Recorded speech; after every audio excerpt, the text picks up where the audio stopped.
All right, welcome in. Press, it is Monday. Feast week is in the books. No one is happier about that than me. I did not have a very good feast week. I did win yesterday. Good feast week in football, Brian Power.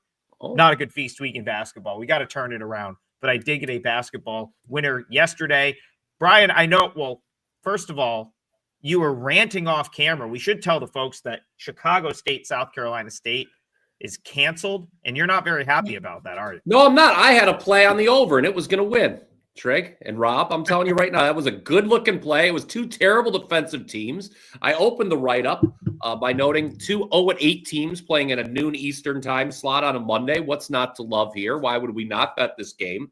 I thought no defense was going to be played. People were betting the over like they knew the score. I had a good number at 151.5. And right before we go live here on WagerTalk TV, please like and subscribe. Please remember to do so. We appreciate that. Trig says, guess what? South Carolina State didn't make the trip. Forget about not getting off the bus. They never got on the plane. Game's not taking place, guys. Well, I think that's the problem. I don't think they travel by plane. I feel like that's probably even all the way out to Chicago State. I don't know that they have the budget to fly there. To be, I'm being perfectly honest. Good point. Yeah, that might have been that might have been the problem. So yeah, no early tip, and that was so. Guys, if you bought that play for me, it was just a small little 2% play to try to get the week going.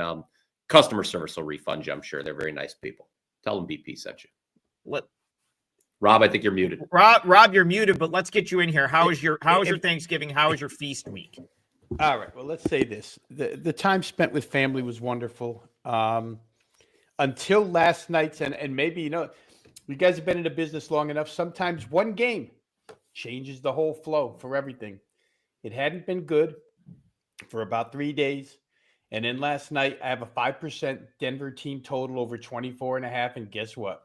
I get lucky enough to go to overtime. I get lucky enough to score the touchdown in overtime. The 5% comes home. And those are the types of things that change the flow of betting accounts. So I'm gonna roll with that, guys. I'm gonna roll with the fact that this is going to be a really, really good week. Go ahead, Brian. I was going to say, this is a college basketball show. We will get to college basketball, I promise. We have a full hour to discuss a somewhat smaller college hoops card, so we're going to get a lot in, guys. Temple, Villanova. We have a battle of unbeatens between Cal Baptist and Colorado. But, Trig, needless to say, I think it's a good thing we weren't watching the game last night with Rob, because I had the Commanders. Trig, I know you had the Commanders. When they forced over on that last drive, I was like, Dan Quinn, just don't force overtime, because I knew I would have looked at you, Rob, when that game went to overtime and said your team total over has absolutely cashed. There was no doubt. I have never been more. I'm 45 years old. I don't think I've been more sure of anything in my life than the fact that Denver was going to score a touchdown on that opening possession in overtime.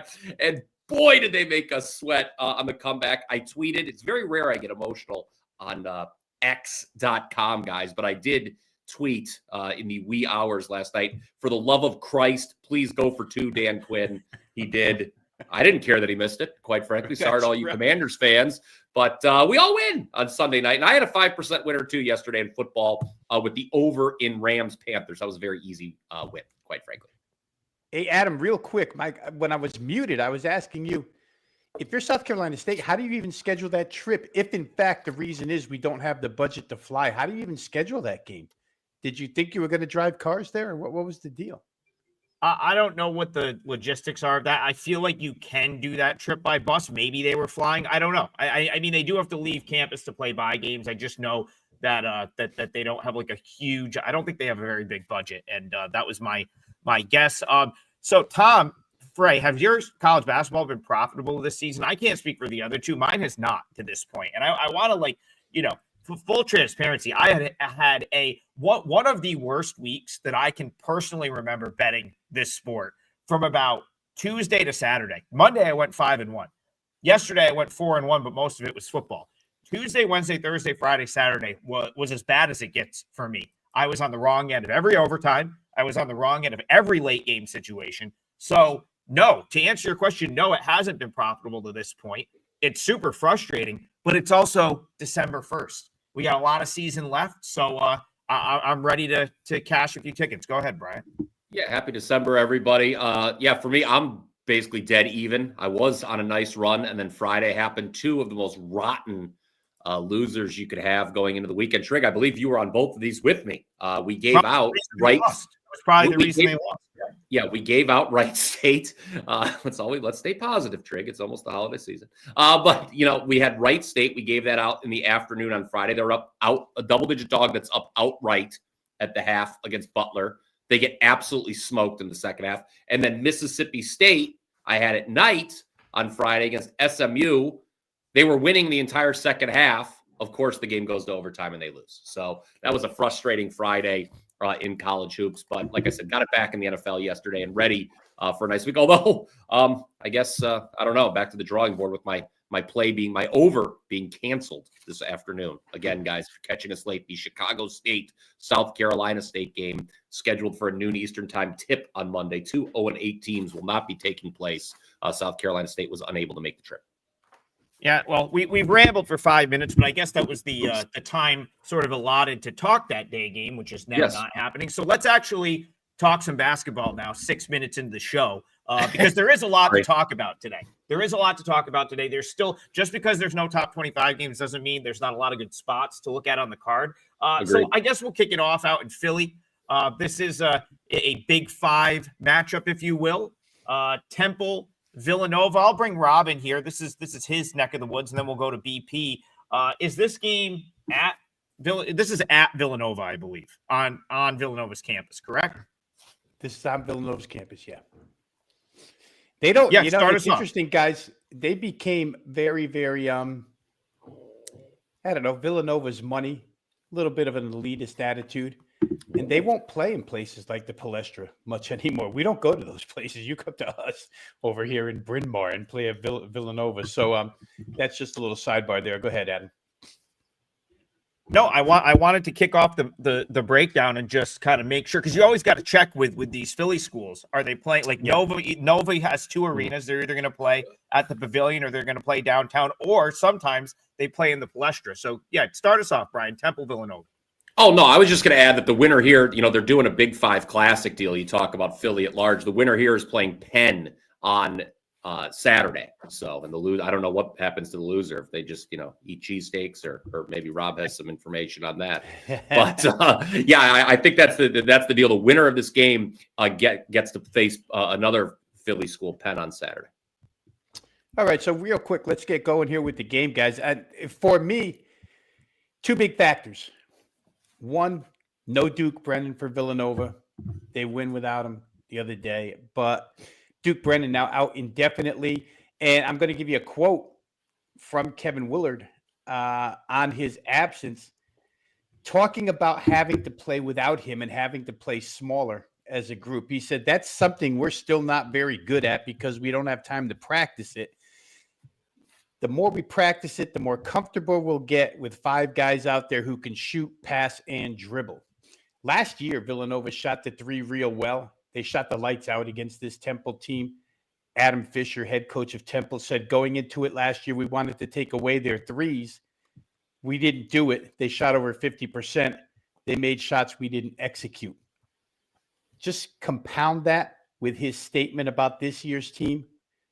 Our defense has got to improve. We've got to get better. I'm really disappointed. Adam Fisher on the Temple defense. So, small lineup, batch of shooters, team, an opponent that couldn't stop them from shooting the basketball last year and making shots.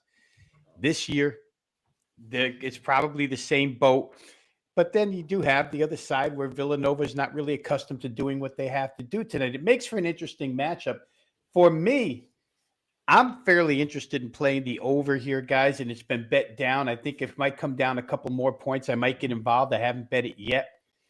But I do think that you're going to see more pace out of Villanova now without Brennan in the game. They do win Saturday. I think it was 89-75 against ODU. That's a 164-point game.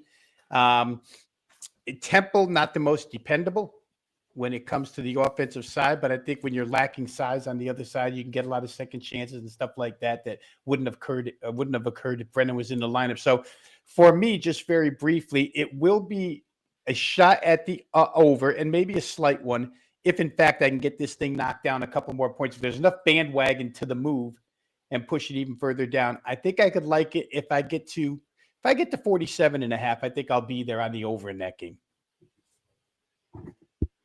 Yeah. Look, I know the tendencies to call Villanova with so many new faces a surprising 5-1. Certainly, I don't think a lot of people thought they'd be up to number 42 in the Ken Palm ratings at this juncture of the season for first-year head coach Kevin Willard. But worth noting, Nova has gone off as a double-digit favorite each of their 5 wins since losing the season opener by only 5 to BYU. So the fact they're 5-1 really can't be surprising if they're, a double-digit favorite in all 5 wins. Temple, meanwhile, I think it's fair to say they're disappointing 4-3 straight up. They'd gone off as the favorite in every game prior to the last one. They closed as a 3-point home dog to Rhode Island over the last 5 and lost that game. Over the last 5, Owls just 2-3 straight up. Now 0-5 against the number. I think that's something we need to bring up here. They lost some pretty good teams, Rhode Island, UCSD, Boston College, but worth noting the 2 wins for Temple in those last 5 games over Princeton and Hofstra only by a combined 9 points. I think the other thing worth noting about Temple is every game since the opener has made it over the total. Rob touched on the total. Defensively, Temple's not been good. 200. He read the coach's quotes. Well, they're 298th in adjusted efficiency at that end of the floor. These teams met last season. Rob brought this up. Nova shot the lights out. A school record actually was set. 19 made threes. It was a 94-65 blowout as 9.5-point favorites. 8th time in the last 9 meetings that Nova has been the winner. All 8 of those wins, Nova covered the spread and won by double digits. And that 3-point record Nova set last year against Temple, well, they've since broke it. Went 22 of 43 a couple weeks ago against Sacred Heart. So I think the expectation here is Villanova winning in a high-scoring game, but I kind of lean trig the points with Temple here, maybe a buy low spot. This is a team, Temple, that closed as a favorite on a neutral floor against UC San Diego, who's now 7-0 straight up, 6-0 against the number. Rob mentioned the Duke Brennan injury. He's the nation's leader in rebounds per game at 14.4. Temple's pretty good rebounding team in its own right. In fact, how about number 6 nationally in defensive rebounding rate? So perhaps the edge on the boards will go to them tonight. As far as the total, part of me wanted to go under, but the number has moved a little too much. Nova's playing slow. Rob's point is well taken that we maybe could see an increase in pace. So if you forced me to make a bet here, I guess it would be Temple plus the points. Yeah, that's how I would look as well.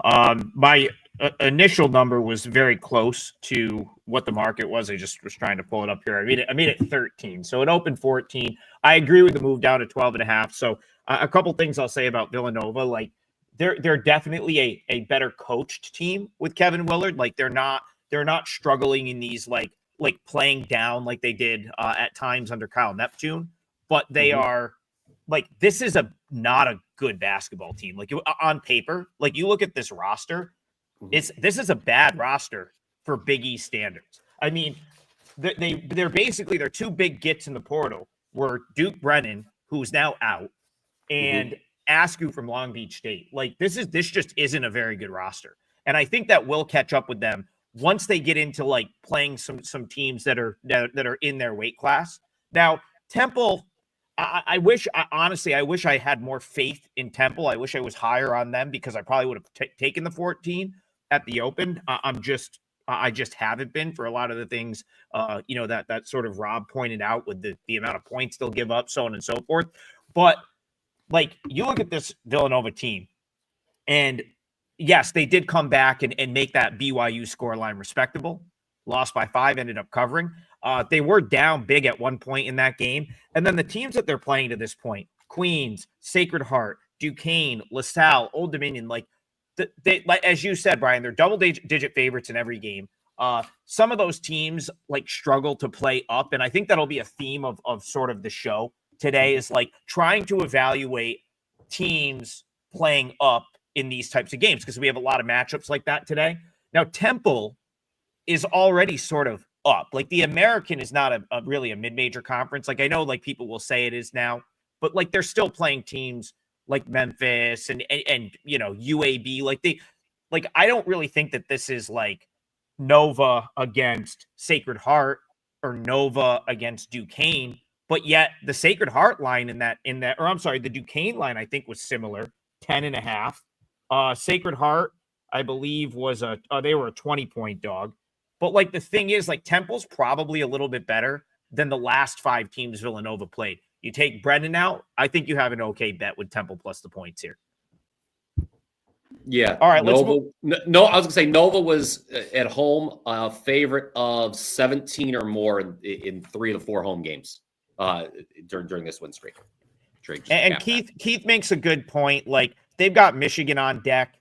That's definitely a bigger game for Nova. That comes up next week. Now I don't really know if I qualify that as a look ahead spot 8 days from now, but like that's probably where Nova's getting run out of the gym. Like, especially if they like cover this number, they'll probably get smashed by Michigan. Yeah. All right, let's move on. Garth, thank you for the donation. Appreciate you. And all of you guys that watch the show, like, subscribe, comment, and any interaction helps. Donations help, of course, but any interaction, like, subscribes, comments, retweets, whatever you can do, showing up to watch the show live. We appreciate all of it. It helps us keep this thing going, but we will get Garth's game in here. Thoughts on Iona, Delaware? I believe it's Iona all the way. He's taking Iona -1.5. So I'll throw it to you, Brian Power. You've been kind of high on the Gales this year. Do you have any interest in Iona on the road at Delaware tonight? I think this is a 1-factor handicap, and I'll let maybe Rob expound on this point. It's 3-point shooting, right? We talk about it. That's the reality in modern college basketball. If we could all predict the 3-point variance correctly before tip-off, we'd all be millionaires. And you take a look at this matchup here between Iona and Delaware. Delaware has shot the 3 extraordinarily well to this point, particularly at home. But what is one of the key things that has fueled this Iona start? Well, they're just not letting opponents hit the 3 very much. I mean, teams are hitting 26% from downtown against the Gales. So you have to ask yourself, and I don't know. I can't predict this. I don't have the answer, guys. I apologize. But, is Delaware, what's going to regress here?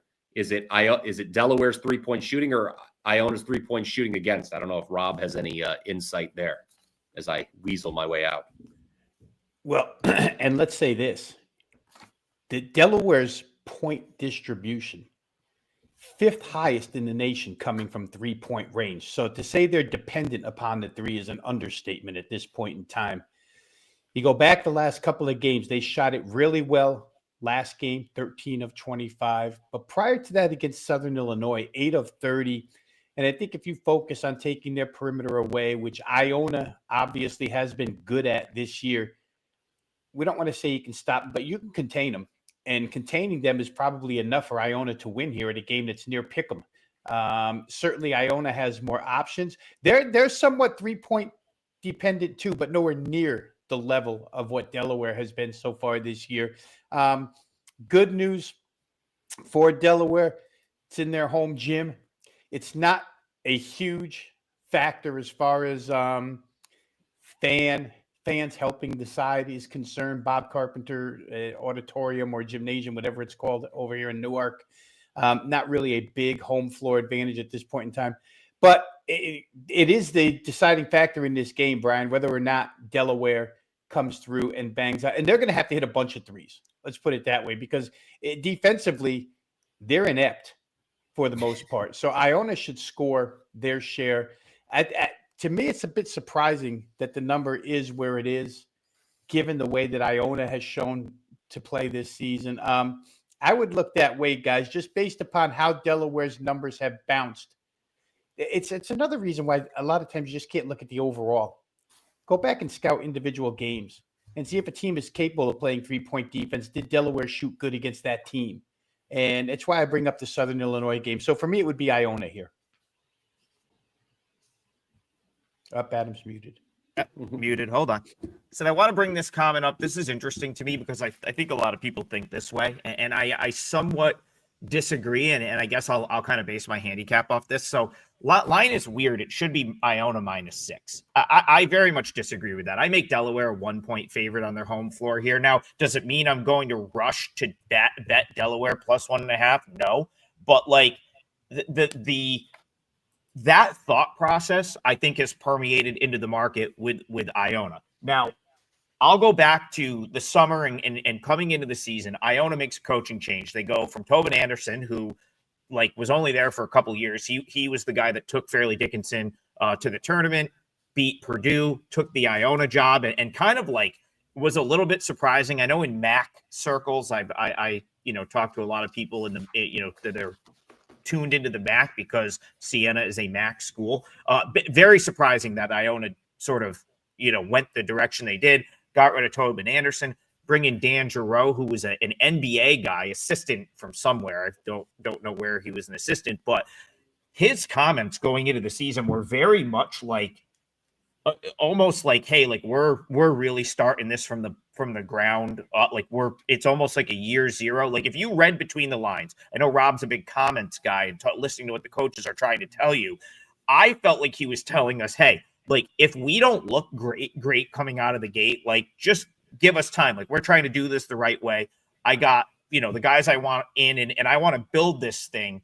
We're keeping it simple in the early going.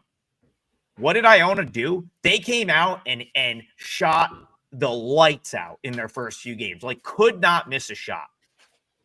Hofstra, that Hofstra game, they were up 22-4. I think the first 9 shots of the game went in. I mean, just unconscious. UMKC, they literally didn't miss the entire game. They go on the road, drop 105. Good shooting percentage. This is what I'm saying. Fordham and the Princeton game could not miss a shot. So then they go to the MTE, and suddenly, in my opinion, the regression that I thought would come at some point comes. They get run out by Akron, which is not a bad loss. That's a very, very good Akron team. So nothing wrong with that. They really should have lost to Oregon State. They were fortunate to sort of win that game. They had to hit a couple of big shots to, I believe, put that game into overtime. And then, double OT. So they needed to hit big shots to put that game into OT. They end up winning in double overtime. And then they lose to Green Bay. So my gut with Iona, a team that I watch closely, of course, as a Siena guy, can't stand them. They're our MAC rival. Always want to see them fail. But I feel like the profile on them is still very raised. I don't know if I want to call it inflated because you have to give them credit. They've played well. And Giroux, there's a reason that they fired a coach that probably didn't deserve to be fired to bring this guy in. They must see something there in the way that he's going to go about things. So I don't want to say they're inflated, but to say that they should be a 6-point favorite on the road against a team that's very similar, I would disagree with. And for Delaware, at some point, I think it's going to matter that Justin Fernandez is back. So Justin Fernandez missed the first few games of the season. He came back against St. Peter's. He didn't, the Southern Illinois game was probably a bad matchup for them. But Greensboro, 12.7 boards. They were a pick in that game, and they sort of dominated UNC Greensboro. Now, this is a step up for them, but they're back on their home floor. I guess for me, I don't think it's a foregone conclusion that Iona goes on the road and just wins this game. And I actually lean toward Delaware, but I don't know if I'm going to bet it, so I don't want to put you off an Iona bet. But that's just sort of how I see two teams that I do kind of follow closely. All right, let's move on. So we started this flip a coin for the 12 p.m. game. There is no 12 p.m. game. So technically, they canceled that game due to weather. So technically, our breakdown, the first 5 minutes, which was more or less us complaining and just talking about the weekend, was also to inform you that Chicago State and South Carolina State got canceled. Okay, let's move it along. A lot of questions and we have plenty of time to get to games. Here's one that Slick Vic has a question. He says, how about Bowling Green plus 13 versus K-State? And this is sort of what I teased for a second. And I'll just leave it open to both of you to comment on this. But certain teams, so I've come on the show and said I like this Bowling Green team. Brian Power and I got to see Bowling Green play against Lemoyne. I think they are very impressive, in their weight class. And when I say weight class, I keep throwing this term around, but it's against teams that are rated near you in Ken Pom that are competitively lined type games. I'm not sure that Bowling Green is the type of team that I want to back when they play up. Playing a team like K-State that can fill it up the way they can, because their most redeeming quality to me was their defense. And they've had a couple of these games where they've gone on sort of scoring lulls. And I wonder if that gets exposed here. So open the floor to you guys. Brian, you want to kick us off? Yeah, I'll go quick here. Talk about that. Yeah. I'll go quick here. Look, Kansas State should be happy to be back home. That's really, they started the season with 5 straight home wins, but back-to-back losses for the Wildcats. They lose by 1 to Nebraska in Kansas City, then by 17 at Indiana last Tuesday. I saw some people in the chat reference that result. Tang's comments afterwards. That loss to Indiana was K-State's lowest scoring game of the season so far. First game getting held below 84 points. PJ Haggerty, he doesn't just lead his team in scoring, guys. He leads the entire country, 26.3 points per game. He was held to a season low, 16 points, 7 of 17 shooting. Now, I don't think the Wildcats should necessarily be expecting a walkover here just because they're back in Manhattan. Bowling Green, I think, is going to be up for this game. You know, Trig, I think your point is well taken about are they able to punch up in weight class, so to speak. Well, the players should be excited. This is their only game this season against a power conference opponent, I believe.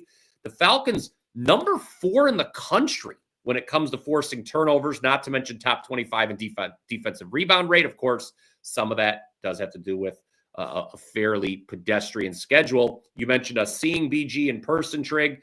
They beat Lemoyne by 23. After that, they lose to Davidson. They lose to William and Mary. They've since bounced back with wins over Bucknell and VMI. My concern for Bowling Green here, and I wonder if Rob has a point on this, is defending the 3. They're allowing a pretty high shot volume from behind the arc, just a lot of attempts. And Kansas State, who likes to play fast, they're shooting the 3 at one of the best percentages in the country right now, 42.9. So, yeah, can Bowling Green stop that? That's the whole key to the game. You're muted. We're That's it's Monday. That dog was making some noise here. I don't know if he likes my play or not. He was barking. But I'm going to combine this for you and just make this my first leg of the parlay here. Brian, you mentioned the 3-point stuff. My main reason for playing the Kansas State team total over 85.5 here is the pace. Todd Simon, when he was back at Southern Utah, just known for pace, hasn't really gotten it as quick as he likes it at Bowling Green. But this year, it's risen substantially to, I think, 71-something possessions per game. Bowling Green is a team that doesn't hold the ball long on offense, and the opponent gets it up quick on defense. And that's exactly the type of game K-State wants to play. And they're off a bad shooting performance, a low-scoring performance against Indiana. The defensive difference between Indiana and Bowling Green is night and day. I just feel like you're going to get an up-and-down game here. Both teams that want to go, a team that can really shoot lights out. Brian, you mentioned back home, should be glad to be back home. Totally agree for K-State. And 85.5, when I go up and down what they've done this year, 93. Well, I guess you said, I'll just use your words. They were held to under 84 for the first time last game. It's a team that lives in this range or above. They've got an opponent here that will allow them the shot opportunities to score that many points. To me, it adds up all too well to being a K-State team total over. Now, that being said, I almost feel like Bowling Green, and I won't play K-State as the favorite here because I feel like Bowling Green might be able to score their share as well. Kansas State shows us nothing defensively all season long. They prefer to score rather than defend. So I think isolating this game is the absolute best way to go here. So for me, first leg of the parlay is going to be Kansas State team total up and over. I'm using the consensus number here, guys, 85.5. Shop out there as best you can. I know there's some 86.5s out there. I wouldn't be opposed to going over that either, but you always want to get the best number. And what I'm seeing for a consensus is 85.5 over. It's got a number. It's got juice attached to it, Adam, real quick, because I know when you're factoring in the parlay, it's got $1.22 attached to it. All right. Yeah, no, I'll put that in. So K-State over 85.5 with some juice is what we're seeing out there. And I just want to point out that, like, if you forced me to bet this game, I would still take Bowling Green plus the points. Like, that would be the only side I'd be interested in. I guess the reason I am not, or haven't done that yet, and probably won't, is A, my number came out right on market, like 12.5 or 13. B, like, my thing with Bowling Green, like, what I like about them this year is their athleticism and their ability to defend. And I just don't know that they can do those things against Kansas State for a lot of the reasons that Rob just said. Now, if they're scoring, Kansas State's atrocious defensively. Like they're still just a bad defensive team. So like if you wanted to take a look at over 160, like I could kind of see that getting there, especially if this game does get into the scenario where like you've got K-State up 10 or up 12, and now they're just not really trying anymore at the defensive end. Because like that's the thing. If Kansas State lets up a little bit, like Bowling Green could put the ball in the hoop. They're just like, I just think that like if you get them into like a scenario where they've got to run a half court offense, they're going to have to hit some threes. And that's why I don't really want them on the road in this spot. But Rob, I think you got yourself a smart team total. It feels like this is probably pretty high scoring. Yeah. We need to hit a parlay too. We've got one of the most incredible starts to the history of any show in the history of the internet. We've gone cold on the parlay, and it's not. Don't worry, I'll bring it up. Should I bring up, Trig, the fact that it is, as a matter of fact, I'm going to go into business for myself, and I will bring it up, actually. Cyber Monday at WagerTalk.com. Save 20% off anything on the site, and you guys have to use this coupon code CYBER20. That's CYBER20. That will save you 20% off daily packages, all access packages, even discounted specials, unlimited use. So you can use the code as many times as you want to get 20% off everything that myself, Trig, Rob, anybody else has to offer at the site. I mentioned at the top that I did have a total on that early game between Chicago State and South Carolina State that has been canceled once again. So that play, hopefully it worked. I actually didn't double refresh my own page, but as we were talking, went in to make sure it was no longer available for sale. Didn't want anyone else to purchase that. You'll be refunded if you did. But I do have a play on Monday Night Football tonight. You can save 20% off that play coming off a 2-0 NFL Sunday. 5% on the Rams Panthers over, had the Commanders Sunday night. So again, that coupon code, guys, for Cyber Monday is CYBER20, CYBER20. Brian Power, I want to go back to you here because we were just like, honestly, the feature game should have been Colorado Cal Baptist. So we're gonna do a mid-show part 2 feature here. Those are two 7-0 teams that are getting together tonight on ESPN Plus. This should be on actual television somewhere, but at any rate, fire up your ESPN Plus subscription for Colorado, Cal Baptist, both 7-0 at the Coors Event Center, I think it's called, in Boulder, Colorado. Kick us off here, BP. Do you have any interest in the dog? Yeah, kind of I do. And I was very excited to talk about this game because to me, it is the marquee matchup of Monday, guys, with both teams coming in undefeated. Colorado off to its best start in 75 years. Cal Baptist off to its best ever start in 8 years at the D1 level. But this is one of those games, Trig, and we got into some trouble with this last week. My power ratings were in line with where odds makers opened. And now the line has moved, and I'm at the point where I'm showing value on the dog. It's now up to 12.5. This has moved, I believe, 3 points off the opener. I was very excited to talk about, but I think I need to be careful with these because it's not public money that's moving these numbers, right? What do you think about Jake's comment? What do you think about that? Both teams are a fake 7-0. I kind of agree with that a little bit. Yeah, kind of. I mean, I don't know. I mean, Cal Baptist wasn't overall that impressed. It was Saturday night they faced Oregon State. I think there's 25 college basketball teams still undefeated, guys. If you were to rank those 25, Cal Baptist is certainly one of the weakest. Let me just go to Ken Palm real quick. Yeah. Cal Baptist would be the third weakest of the 25 remaining unbeaten teams. Colorado is actually only a couple spots higher, even though they're Colorado's 63rd in the Ken Palm ratings, Cal Baptist 130th. For the record, the only two unbeaten teams Ken Palm has rated lower than Cal Baptist would be Miami of Ohio by 1 point, and then Buffalo up in your neck of the woods is the lowest rated undefeated team at Ken Palm. Yeah, I'll hop in here, guys. Adam, I'll use your term weight class. Cal Baptist, picked by many to win their league and off to a great start, but facing a Big 12 team on the road in altitude, are they out of their weight class? A couple of things that stick out to me here, guys. The height advantage in this game is insane toward Colorado. Colorado the 26th tallest team in the nation, and they've got 4 6'11s or better. And Cal Baptist runs around there out there with guards and swings and one center. And to that point, they are number one in the country in defensive rebounding. We see a lot of these teams in college basketball where the guards and the wings do a whole bunch of rebounding. But then you run up against a team with guys like Colorado has, Dak and company. Dak has been on fire lately.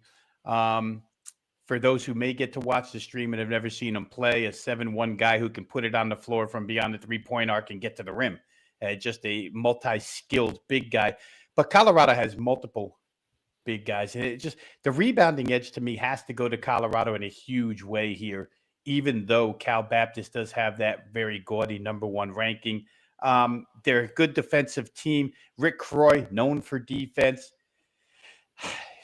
Couple of things here. Both teams Colorado shoots the three real well. Cal Baptist stops the three real well. Can Colorado make their threes? I'm going to give you, because I love the quotes like you say, Brian, I'm going to give you Tad Boyle, who is always, I don't know if there's a coach that, I don't want to say throws his team under the bus, but can be derogatory towards his team more than Tad Boyle. I really don't.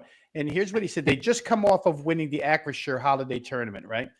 And for him, he said, when our team puts the Colorado name ahead of the name on the back of their jersey, really good things can happen and you can win championships. This was a small championship, but every one of these tournaments played throughout the country. You have an opportunity to compete for a championship. That's something we relish. They came out victorious in there. That's Tad Boyle one more time telling his team, let's play as a team. He seems to do that often. Colorado seems to be getting the message. I wonder where side is concerned here. If you're off a tournament championship and then you have Cal Baptist, they come with a 7-0 record, but how excited are you really? I'm not sure. For Cal Baptist, the other side of the coin, Rick Croy tried to downplay their win against Oregon State. Basically says, I don't want to call it a statement game. Let's just call it a stamp on our record. Is the team thoroughly excited that they beat Oregon State? I talked about weight class. You would think Oregon State's a little bit above weight class. I'm not sure. I could give you reasons, or I could use those two as arguments against 100% focus out of both of these teams. If push came to shove here, I love the energy out of Cal Baptist, but I just think that at some point, the physical difference at the rim protection, the ability to get second chances, et cetera, probably outweighs what Cal Baptist does best. Don't like the line increase here whatsoever, so I won't play it. But that's just my take on this particular game as we lose Trig. So let me keep going here, or didn't know that. Maybe he'll hop right back. I thought that was me there. Hopefully that's computer. But I'll tell you what, the one day last week you missed, Rob. We had some technical difficulties. No, but keep going. Yeah, and Keith is absolutely right. I mean, Daniels at the point has been tremendous this year. As we go through the comments here, but there's again, when your 4 is 6'5", it's hard. And I get, energy wise, you can get to the boards, but Colorado's got too many big guys. So I don't know what more I can say about the game, Brian, other than I didn't play. I can see both arguments toward this game. Colorado has been an extremely, extremely high-scoring team. It's almost like I'm playing 3-card Monte on the New York City side street doing the switching of bases. And that's the other thing. Colorado can score. And if this thing starts to create margin, is Cal Baptist good enough to come back? Yeah, and we've seen games like this where the number moves like this where it's been spot on. Oh, see, I thought it was underneath the first shell, but it's not. The first shell is gone now. No, well, I guess we will not have what's behind door number 3. And I was all excited. I was going to give out.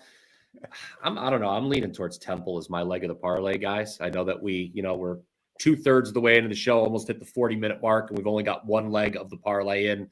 That is Rob, who gave Kansas State team total over at 85.5 against Bowling Green. Just a reminder, while we wait for Trig to re-enter the studio here, it is Cyber Monday at WagerTalk.com. That code CYBER20, CYBER20, will save you 20% off anything and everything currently available for sale at WagerTalk.com. That's from Rob, from me, from Trig, from anyone, quite frankly. But we would really appreciate it if you got it from any of us again.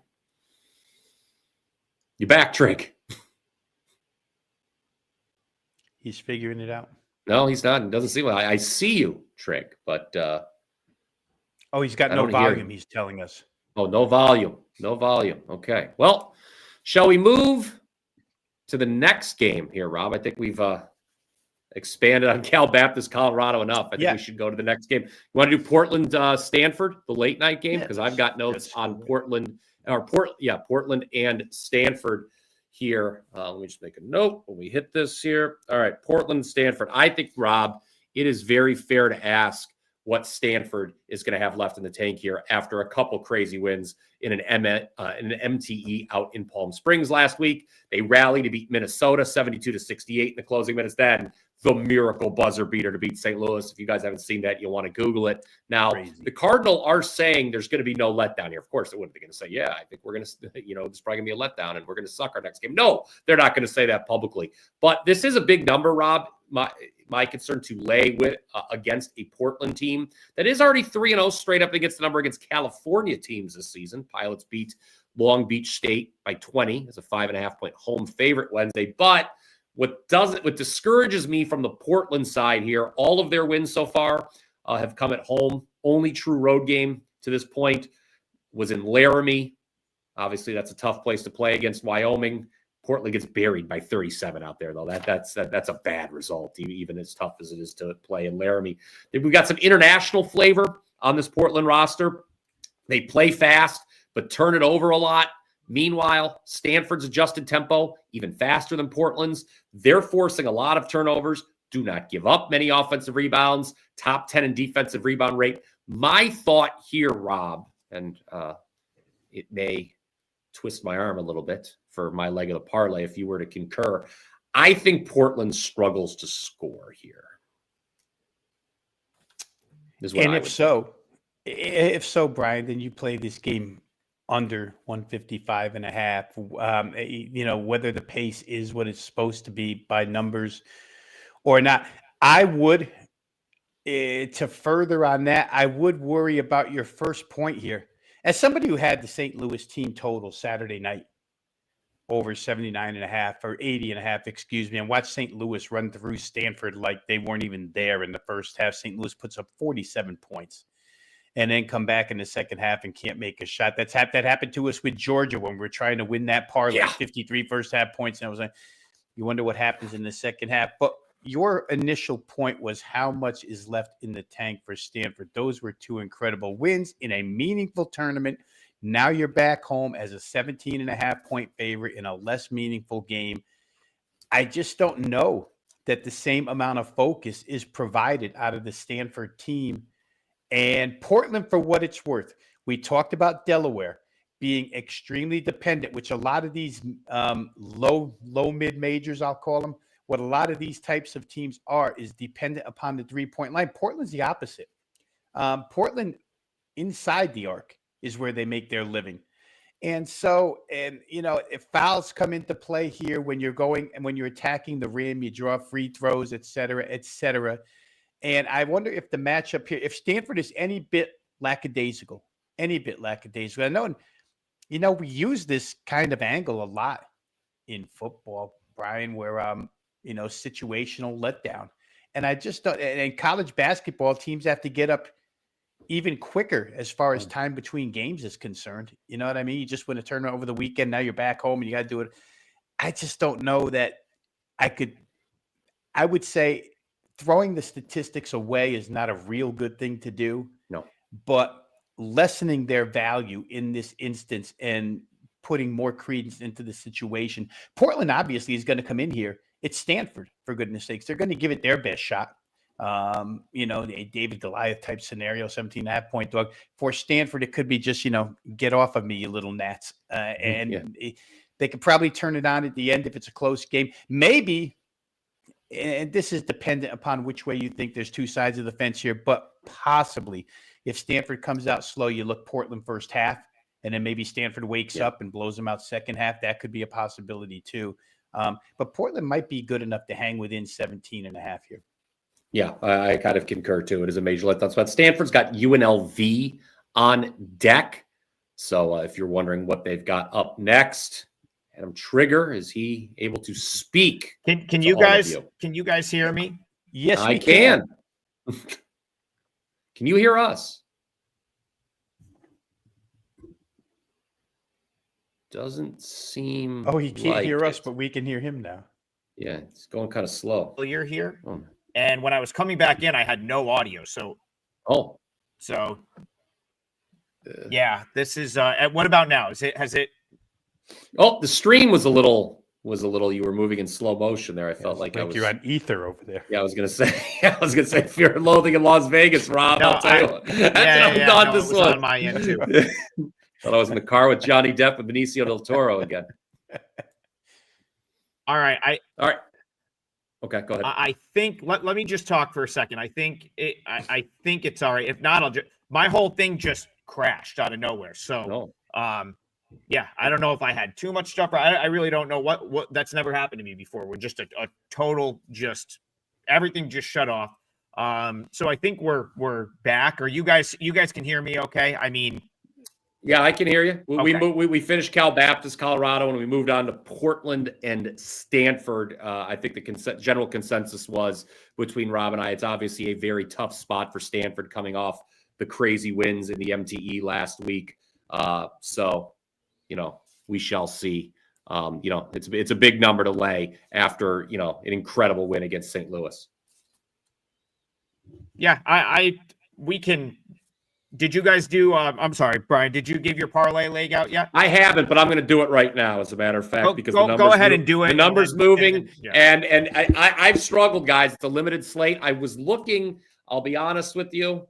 I was looking at the McNeese State Incarnate Word under, but that number has moved too much. I don't think we want to. After the number moves, 5.5 points. I don't know if, as Rob would say, you don't want to get the ass end of the number. Now, we are going to play a number that has moved. It's a game we talked about earlier, but it hasn't moved enough to the point where I don't want to take it. Let's take Temple plus 13. Trig mentioned the reasons he doesn't like this Villanova team. I broke down the matchup as well. Temple, 5 straight ATS losses here. I think there's some value. This is a team, again, that was favored against UC San Diego, a team that is still undefeated. I think we all have a lot of respect for UC San Diego. I know Temple has had their issues defensively. I think they can clean that up a little bit. I think the Villanova 3-point shooting that we saw in this meeting last year, that we saw against Sacred Heart earlier in the season, I think there is some regression there. Rob read you the quotes, the coach's quotes. I think Temple's going to come in with a game plan. I think they can stay within a double-digit spread here. So give me the Owls plus 13. Again, no Duke Brennan for Villanova, nation's leading rebounder as well. Temple is a good rebounding team. All right. Yeah, no, I agree with that. And I'll go to my parlay leg here. I saw Keith Bayou Bets Landry brought this game up, and this was the game you were going to talk about a second ago, Brian. McNeese State Incarnate Word. We have some conference play on December 1st. This is a Southland Conference game. I saw the line go nuts. I really don't understand why it was, moving in the direction it is. I really like Incarnate Word here.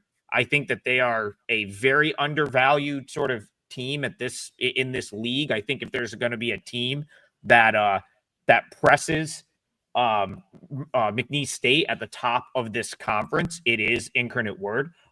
They are a team that I've been talking about really since the beginning of the season. They brought in Taj Devesky. They brought from Canisius, then Cleveland State. Taj Devesky, a big reason that Brian Powers' Cleveland State Vikings, I know he's not a fan of them, but they're in his backyard, had such a good year last year. He goes down to Incarnate Word, and then you've got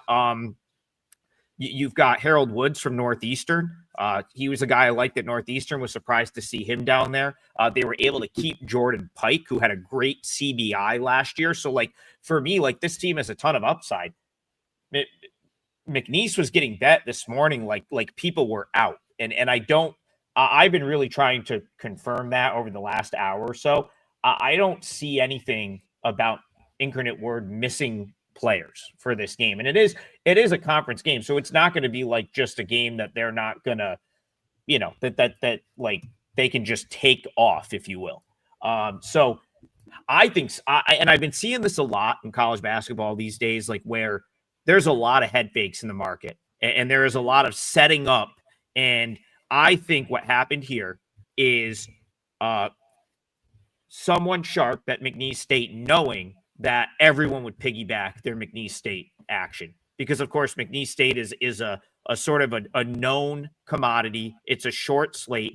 McNeese, I believe they won every game in that tournament they played down in the Cayman Islands. So, like, their profile is Will Wade inflated, even though he's no longer there.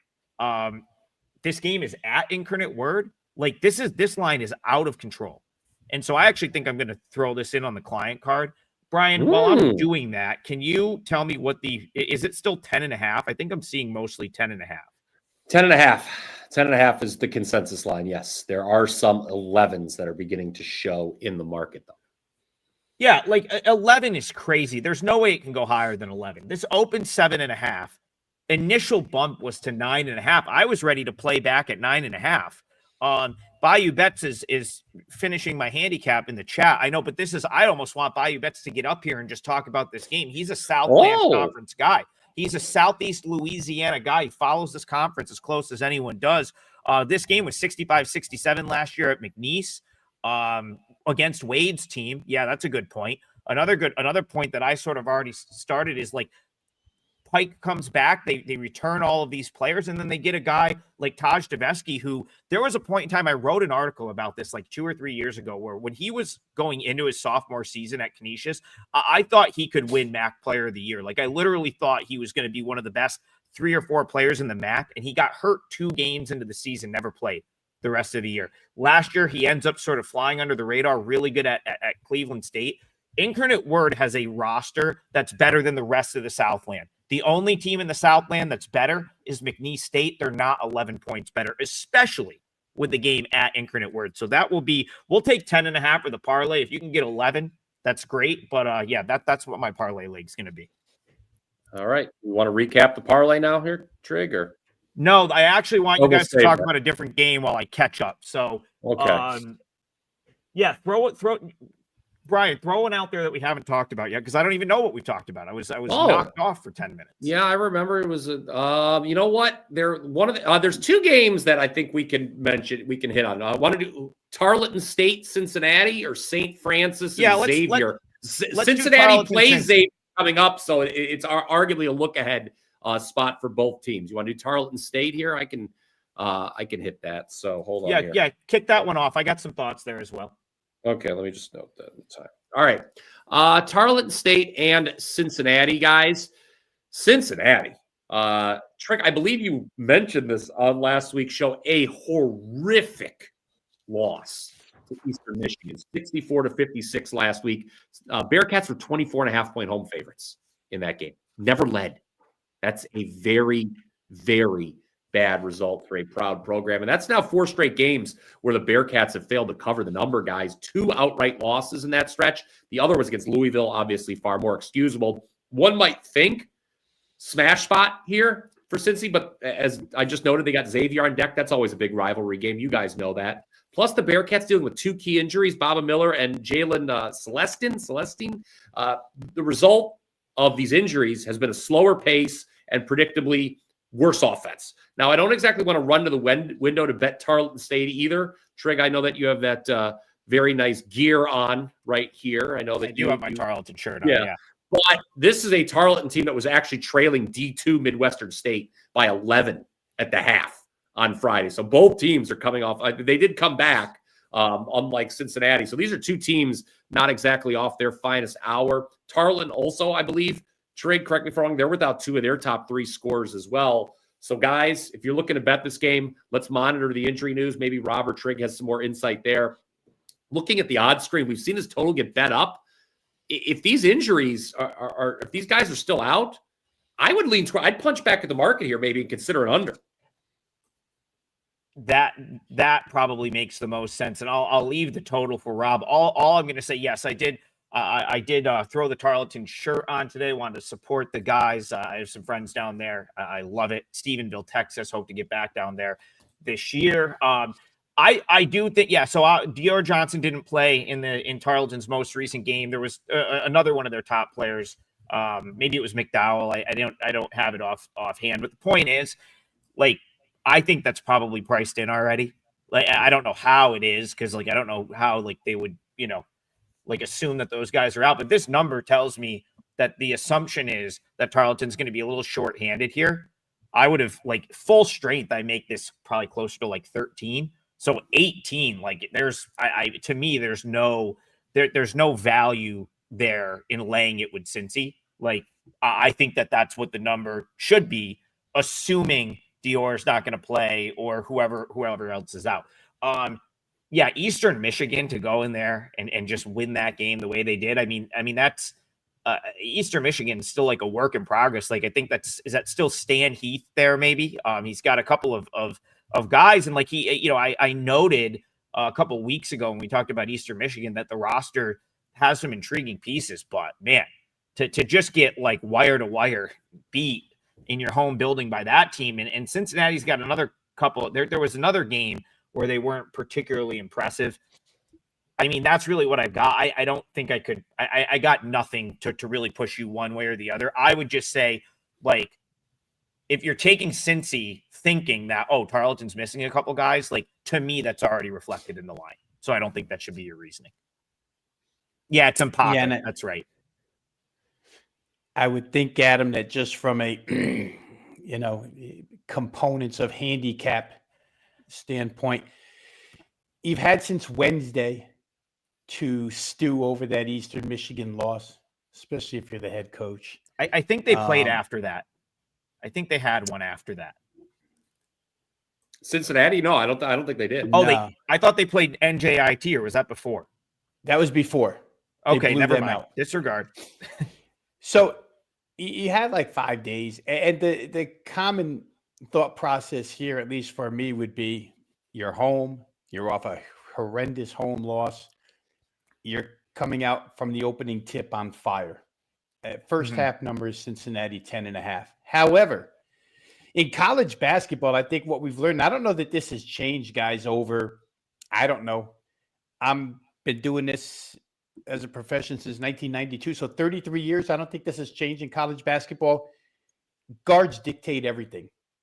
And when you have guard injuries and you have the coach telling you that their guard rotations are significantly affected by the injuries, and to say, I'm very disappointed, adversity struck not the way we wanted it to, but now we have to try and handle it the right way. That means we can't accept it. We have to learn from it, become a better team because of it. That'll be our approach moving forward. It's all well and good to say all of that. But guard rotations that are disjointed affect everything on a college basketball team. I mean, I don't think that's changed in 33 years. You can have a couple of bigs out. It's just not as important as having your guard rotations messed up. For that reason, I can't live by the theory that Cincinnati should come out on fire and cover this thing. But, they're laying 10.5 first half against a banged up team, but a fairly decent team. I'm just not sure there's a right way to play this. I can understand the situational. I can't understand laying these types of points with Cincinnati. Right? A team that can't score can't lay 18.5, right, guys? How do you do that? No. That just makes no sense. And Cincinnati's always awful with free throw shooting. I don't have their percentage in front of me right now, year to date, but I feel that I bet on anytime I bet on Cincinnati, I feel I've been let down by bad free throw shooting once or twice in a couple decades. Like 20 years. Yeah, I know. I feel it's never. That's what I'm saying. Like I can't remember. Like if you ask me to pinpoint what year some of those games were, I don't know. It kind of runs the other's point, but no, Cincinnati's not a good free throw shooting team. And how arrogant is this Jay Buff, by the way, coming in at the end of the program just to hype the New York Football Giants? Yeah, that's it's a basketball show. We care less. Is he leading them out of the tunnel tonight? What I'd rather talk about. That would be impressive. Let's get one more in. Let's get one more in at the gun. Some people asked about UAB, Middle Tennessee State. All I have to say about this is I see it's moving, and I kind of agree with the move. I thought when it got up to 3.5 at one point this morning, UAB minus 3.5. I thought that was a little high. That being said, I didn't show enough of an edge to play Middle Tennessee State, but that is the way I would have leaned at that number. Now that it's 2.5 and 2, I don't really have anything like pertinent here, but like a bunch of people asked. We got Yeah, that's right. Okay, I'm going to pivot here because there was a request for West Georgia Troy. To the opening line report, Kelly Stewart, fresh off an NFL Week 13. We're going to find out what we learned. We're going to talk a little Monday Night Football with Teddy Covers, and then we're going to get right into that NFL Week 14 slate. Teddy, I give up. I know nothing. I did take the Dolphins yesterday in Survivor, so maybe I know a little something, but good grief. We'll get into that game here in a minute. There's just so much to unpack. Who's good, who's not good. Teams that have superseded expectations, teams who have fallen from grace. Well, I'm just going to let you take the floor. So the headline that I came up with for Week 13 was, quote, the year where nobody's real. All we saw throughout the course of the weekend was, oh, this elite team got upset. Oh, that elite team got upset. But that's been the case all year. I mean, New England, no one believes in. Buffalo, no one believes in. Baltimore, Pittsburgh, Jacksonville, Indy, Denver, the Chargers, the Texans, the Chiefs, Eagles. Oh, no, they're vulnerable. Dallas is live now. Chicago, the number 1 seed. Green Bay. Do we trust them? Well, yes and no. Some weeks we do. Detroit's falling apart. But, Tampa, the Rams lost as double-digit favorites. Seattle, San Francisco. The year where no one's real. Lots of contenders. Everything is wide open. Yeah, we're going to talk about some contenders. We're also going to talk about some pretenders. Teddy, let's talk about Monday Night Football. This New England Patriots team is just hard for me to understand, right? They are superseding expectations all season long. New York Giants, after they beat the Eagles there on that Thursday night game, we thought, okay, maybe, just maybe, they're real. Cam Scatterboo gets hurt. Jackson Dart gets hurt. Jackson Dart will be playing tonight, correct? That's the expectation. Jackson Dart's been taking the first-string snaps in practice all week. Jackson Dart expected back on the field. And that, of course, is why this line is 7 and not higher. Looking, of course, at the OddsLogic live odds screen. Mostly 7s out there for the Pats. 46.5 the prevailing total for this one. I'm not anticipating a lot of movement between now and kickoff. There's certainly a case to be made for the Giants. The Giants have played competitive football all year long. And with Dart coming back, that is certainly a motivator for a losing team at the tail end of a bad season or towards the end of a bad season. And the Giants have shown they can play competitively with a lot of squads. That being said, there's been a lot of disrespect towards New England because of the schedule that they faced.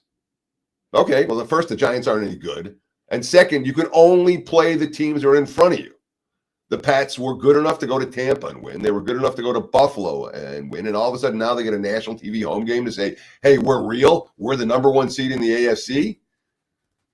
I could see a blowout and I could see a competitive game. And that's why I'm passing.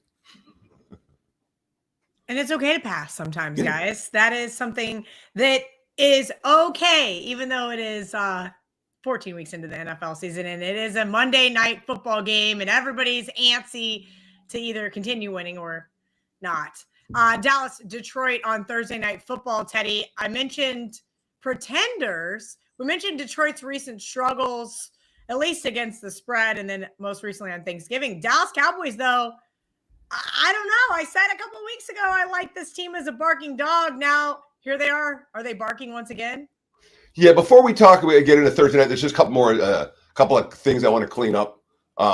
Buys this week: Carolina, New England, the Giants, San Fran. After this week, every team in the league will have exactly 4 games left. So this is the final week for buys. And this is I think the single weirdest season for NFL win totals that I've ever had, Kelly. Every win total decided by December 1st. Unfortunately, this has not been a winning year for the NFL season win report. Finishing with a 2-4 record. The 5% big ticket was a loser in 2025. Seattle flown over the total. That being said, 105-56 since 2001. 17-5 big tickets. This won't happen again next year. And it is what it is with the win totals. Chalk-eating weasels. We got to talk about the chalk-eating weasels. The Jags won by 22. San Fran won by 18. Seattle won by 26. The Chargers won by 17. The chalk-eating weasels are the one who are covering of late. Dogs winning outright, Houston and Indy, Carolina and LA, the Jets versus Atlanta, and of course, favorites win but no cover, Tampa, Miami, and Denver in that regard. Of course, all the dogs Thursday and Friday not just covered, they all won straight up: Green Bay, Dallas, Cincinnati, and Chicago. All right, let's turn the page on last week and talk about this week. And that starts with Dallas and Detroit. With every week, you guys know the drill. You've been coming into the opening line report, and we really appreciate all of your support. People love this show, and the comments are positive uniformly. Thank you, genuinely. But for those of you who this might be your first opening line report, there are 4 sets of lines we give for every game. The first is a look-ahead line. These are the bettable lines for Week 14 games from last week. They call them look-ahead lines, and that tells us how much this past game affected the point spread. The second number I'll give is my powering number. The third number I'll give, and my powering number is just Team A, Team B, home field. It does not factor in situations at all. I'll talk about where the line opened last night, and I'll talk about where the line has moved from the opener until this morning, so we can get a sense of where this line is going. That gives us an opportunity for some emergency betting. I don't know how many we're going to have today. Later in the season, you don't see the markets moving quite as dramatically as they did early in the season. The data is pretty well baked in. The bookmakers know where the money's likely to go. But we could have a handful. Let's see where the screen lights up like a Christmas tree between now and the end of the show. So with Dallas and Detroit, look ahead line, there was a mix. There were 3s and 3.5s for the Lions. Total 53.5. My powering number comes 3.5. The markets last night opened 3 and 54, and we're seeing 3 and 53.5 this morning. So no dramatic move. Pretty much the look ahead line, my powering, and the openers are all the opener and the current are pretty close. Certainly, Dallas has played some good football over the last couple of weeks. When you're beating both teams that were in the Super Bowl last year over a 5-day span, you're doing something right. You know, obviously the passing game, CeeDee Lamb, Dak Prescott, 320 yards on 8.2 yards per pass attempt against Kansas City. But Lamb and Pickens, the duo, is proving to be as dangerous as expected. But the defense is what's going on here. You know, I mean, obviously you bring in Quinnen Williams, you bring in Logan Wilson, trade deadline deals, and a bunch, rookie quarterback, Chevin Revel's playing well. There's a whole defensive mentality in Dallas right now that hasn't been there all year, and it's allowing them to win games. And of course, let's not forget the NFC East hasn't had a repeat champion in 21 years. Dallas is saying we're live to do something. Dak Prescott, quote, talking about this game, on top of where we put ourselves right before these games, just a place we're in, having to get these wins against 2 elite teams, 2 teams that played in the Super Bowl last year. Last year, but we're talking about 2 organizations that obviously know how to win, and we just beat them both in 2 great games. So they're kind of going for the trifecta as they travel to Detroit on a short week here. Lions started 4-1. They're 3-4 since. Longest winning streak during that span, 1 game. Last 8 games, win-loss, win-loss, win-loss, win-loss. And of course, they are coming up a lot. Lions off a loss has been money for the last 3 years, 3-1 against the spread this year. The only one they didn't cover, they still won by a touchdown, but they were laying 2 touchdowns against the G-Men. They're not laying that here. Concerns for the Lions? Absolutely right now. Defense against Green Bay, 0 sacks, 0 turnovers forced, only 1 tackle for loss the whole game. They allowed 3 of 3 on 4th down. They allowed 2 of 2 red zone touchdowns. Those are not positive signs for a defense. They're going to get Frank Ragnow back as the 4-time Pro Bowl center. Oops, he didn't pass his physical. Their starting center, Graham Glasnow, is inactive again. He's hurt. There are issues on the offensive line right now. Amon-Ra St. Brown, a real playmaker where they have Brown on the one side, St. Brown on the one side, and Williams on the other side. That's a really tough duo to stop. Without him, the offense is, we don't know. Dan Campbell, quote, I don't think it's long-term. It might be a week or 2 if we're lucky. And of course, let's not forget, Dan Campbell took over play calling duties in week 10. They were averaging 30 points a game during that span. They're not averaging 30 points a game since he started calling plays. And they're 0 for 7 on 4th down since week 11. Dan Campbell continues to go for it, and the Lions continue to fail. All right, a couple of other teams that are failing. Washington is taking on Minnesota. One of these teams has to win a game. And Teddy, there's a lot of really gross matchups over the next 4 weeks of just teams where we've kind of got to figure out, are they playing? Do they care?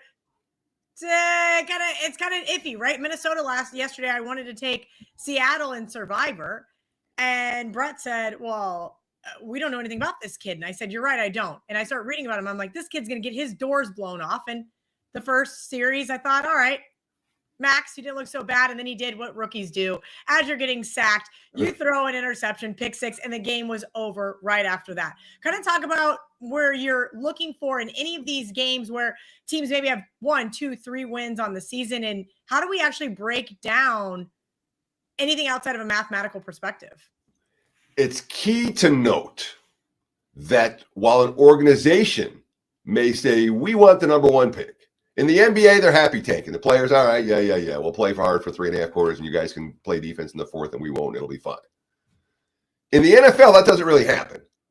There aren't many. There are games where the players check out, and we saw that yesterday for Minnesota. It was a rough game for the Vikings, no question. But conceptually, for the season, these guys are still fighting hard. They're still putting stuff on film for their next team. If they're leaving, they're still putting stuff on film for the coaching staff. It's not often that you see a team just completely let go of the rope.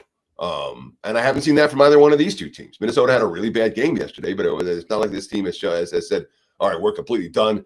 And also remember, when you're like, oh, they're playing for draft position, the better the draft choices that come in, the more guys lose their job on that team. So there's a pretty good motivator not to tank for a draft position, because then you're tanking for the guy who's going to come in and take your job. So I don't see that, the effort's not an issue for the NFL down the stretch. The owner might want to lose. The players don't, and the coaches don't. Look ahead line here. Minnesota -1.5, 43.5. My powering number has the Vikings -0.5 point. I call it 1/pick. The markets opened with Washington as the favorite. I saw picks. I saw ones. I see 1.5s right now. Total 41.5, 42 this morning. There are questions about both quarterbacks. There is talk that we could see Jaden Daniels come back this next week. And from a J.J. McCarthy perspective, the quote, J.J. McCarthy could emerge from concussion protocol as soon as Monday. Kevin O'Connell, quote, he's still in the protocol as of right now. We'll see how he does tomorrow. Our goal is he clears, and he have a good week of practice and an opportunity to play next week. Now, Max Brosmer, if you did watch him as a Minnesota Golden Gopher, you knew that he wasn't likely to be an NFL star. The pick six, it was on 4th down where he was trying to make a play. So I get it. But as soon as he threw the ball, you're like, oh, and then as soon as he caught it and started running the other way, you're like, well, see you next week, Minnesota. The game felt over at 10-0, and it was. Justin Jefferson, 2 catches for 4 yards. 4th shutout this season in the NFL. Tennessee, the Raiders, and Atlanta, the 3 previous teams to get shut out. None of those teams are any good. And of course, but if J.J. McCarthy comes back, McCarthy in 6 starts has the NFL's worst QBR among 33 quarterbacks who have started at least 6 games. Minnesota has to put him in to see what he can do.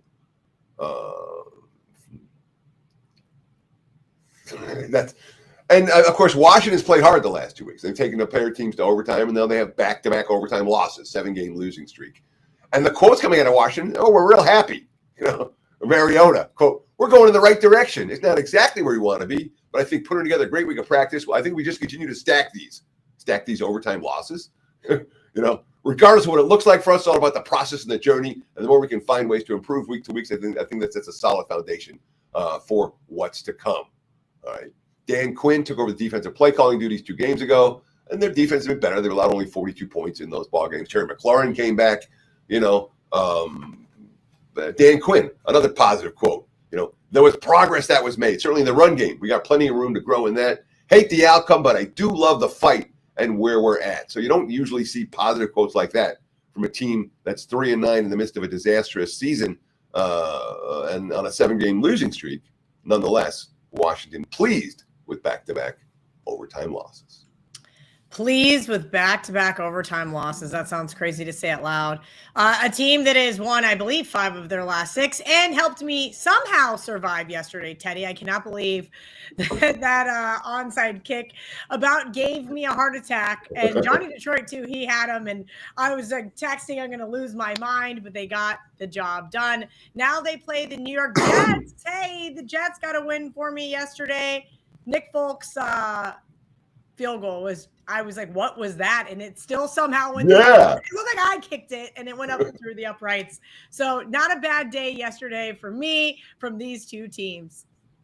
Y'all going to make me lose my mind up in here, up in here. Miami, look ahead line, -3, 41.5. My powering number, Miami 2. The markets opened 2.5 and 41 last night. The markets this morning, 2.5, 40.5.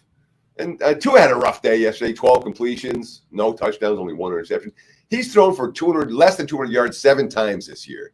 Last 3 seasons, threw for less than 200 7 times combined. It was all the A-chain, 134 rushing yards versus New Orleans. They went over 2 in the red zone. They have won 4 of their last 5. They're averaging 167 rushing yards per game during that span. And remember, last year they started 2-6, and they went 6-2 their next 8. We're seeing exactly that same scenario under McDaniel.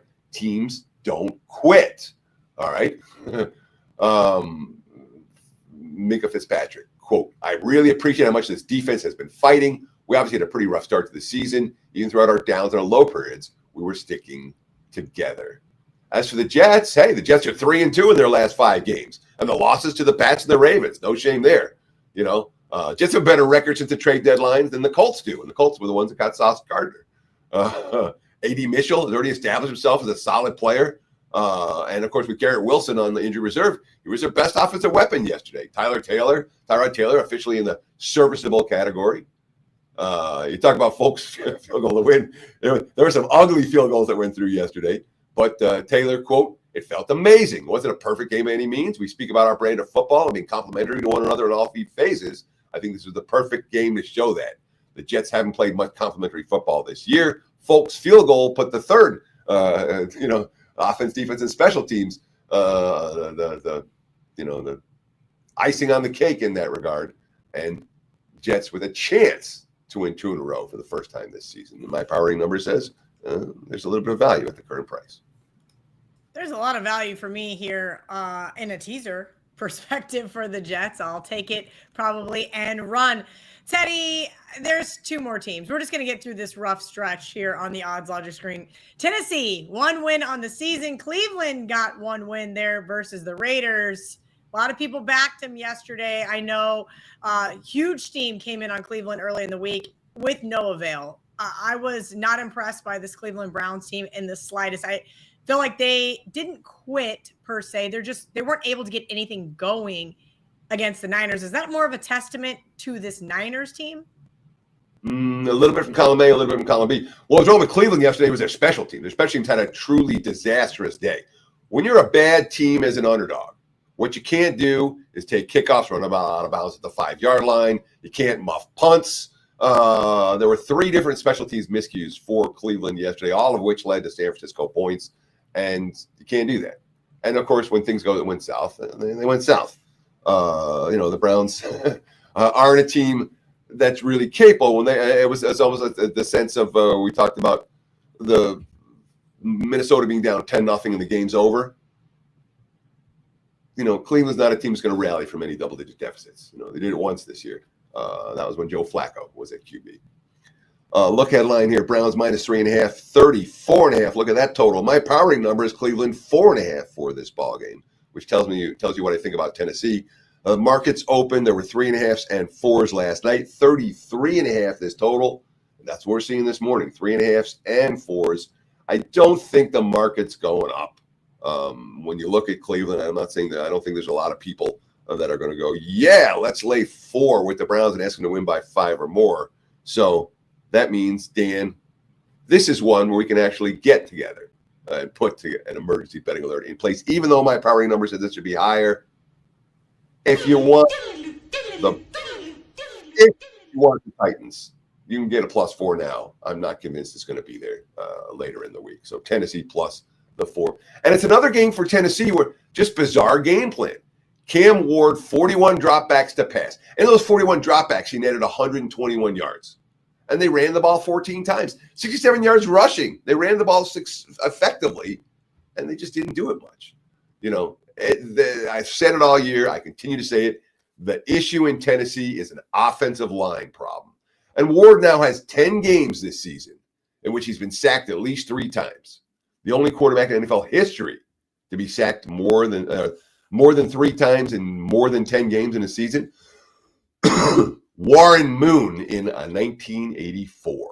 So it doesn't happen a lot. Defense didn't force any turnovers. They didn't hold Jacksonville to 2.6 yards per rush and 4.8 yards per play. But remember, Tennessee's supposed to be an 0-12 team right now. Their only win came in Arizona. That was a game where the Cardinals were up 21-6, and DeMarcado had the 72-yard touchdown where let's put the ball over the goal line instead. Let's fumble it through the end zone. And Tennessee stole it, 22-21. Arizona gave it to them. That's the only win they have this year. 7th straight loss, 11th consecutive loss at home. The fans, booing early and often for Tennessee. I think it's good for them to get out of town. Mike McCoy, we got to do a better job all around. It was sloppy. And now I'm sloppy because I'm over here looking on the odds logic screen trying to figure out what other teasers I'm going to be putting with the Jets. Let's go right into an AFC North matchup. This one's going to be interesting. I know Errol Epstein is excited for this breakdown because boy, oh boy, did the Baltimore Ravens break her heart, a ton of Survivor backers' hearts, and everybody who had him in the teasers like myself. Teddy, the Steelers looked abysmal yesterday, right? Aaron Rodgers looked like he was about to be 42 today. And the Baltimore Ravens did not look much better. I thought maybe they'd be able to get the running game going with Derrick Henry just a little bit more. Had some short bursts, but overall, neither one of these teams looks like they want to win the AFC North, let alone are going to. I'm sure they both want to. The question is, how good are they and how healthy are they and how capable are they? Look ahead line here. Baltimore, 6.5, 46.5 the total. My powering number, Baltimore, 6. And I gave the Ravens a fairly significant downgrade after the loss on Thursday night.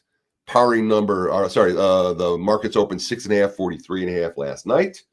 And we're sitting with a mixed line now, 6/6.5, 43.5 this morning.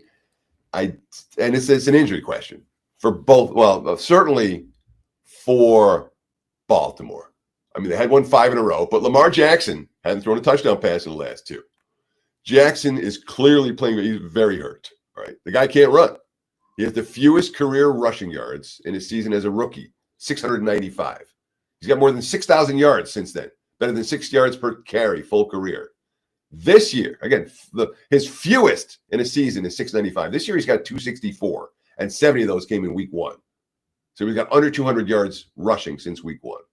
He's been on the injury report with 3 different injuries, knee, ankle, toe, over the past 3 weeks. He's missed practice every week during this span. His quote, "I can't describe the level of frustration. I'm ticked off. Turnovers are a big part of winning or losing games. Turning the ball over and giving them extra possessions pushes the outcome." That being said, Baltimore still outgained Cincy by 1.3 yards per play. Bengals defense wasn't any good. But when you have a dynamic quarterback who's all of a sudden not so dynamic, your team isn't nearly as good, and that's the case for Baltimore. As for Pittsburgh, how mad were they yesterday? They were booing Renegade. I've never heard them boo Renegade. Pittsburgh now 2-5 their last 7 games. All right. We all know Tomlin Steelers have never finished season with a losing record. They had 90 yards of offense through 3 quarters. They couldn't run against Buffalo. They couldn't stop the run against Buffalo. They couldn't stop the same play from being run over and over and over again successfully against Buffalo. They spent all week talking about we're going to stop the run. And they gave up 16 rushing first downs. That's the most the Steelers have allowed in a game this century. And you talked about it. Aaron Rodgers turns 42 on Tuesday. He looked ancient in the cold on Sunday. 117 passing yards. And, of course, managed to throw his receivers under the bus after the game. Mason Rudolph came in after Rodgers had the sacks, fumble 6, and went 0-3 passing with a bad interception. Rodgers said it right. We got to flush this one and maybe circle the wagons time for Pittsburgh. I know this. I'm not in a rush to lay with Baltimore this week. I'm concerned about the Ravens' offensively and their capabilities with a limited Lamar Jackson right now. Teddy, I'm sure you are not alone in your synopsis on thinking that maybe Sam Darnold was not going to be the savior in Seattle, but it appears that maybe he is. This week they take on the Atlanta Falcons. Kirk Cousins got a win for his team yesterday. Break down this one for us. Look ahead line, Seattle minus 7.5, total 43.5. My powering number is only 6.5 for the Seahawks. And I've got Seattle ranked pretty high right now and Atlanta ranked pretty low, but I don't think I have the markets as low. I'm not quite as low on Atlanta as the markets, perhaps. Markets opened 7.5, 43.5 last night, and we're even seeing some 8s out there this morning. 43.5 still holding as the total. Sam Darnold was pretty awful yesterday. The offense didn't really work. You know, the questions Sam Darnold versus defenses that know him or good defenses, those haven't been answered successfully. They had 219 total yards on 3.5 yards per play in a game where the defense pitched a shutout and forced 5 turnovers. That being said, read these quotes about the defense. DeMarcus Lawrence. And I mean this wholeheartedly. But there's another level we're going to reach. You haven't seen the best of us. We're going to capitalize on opportunities.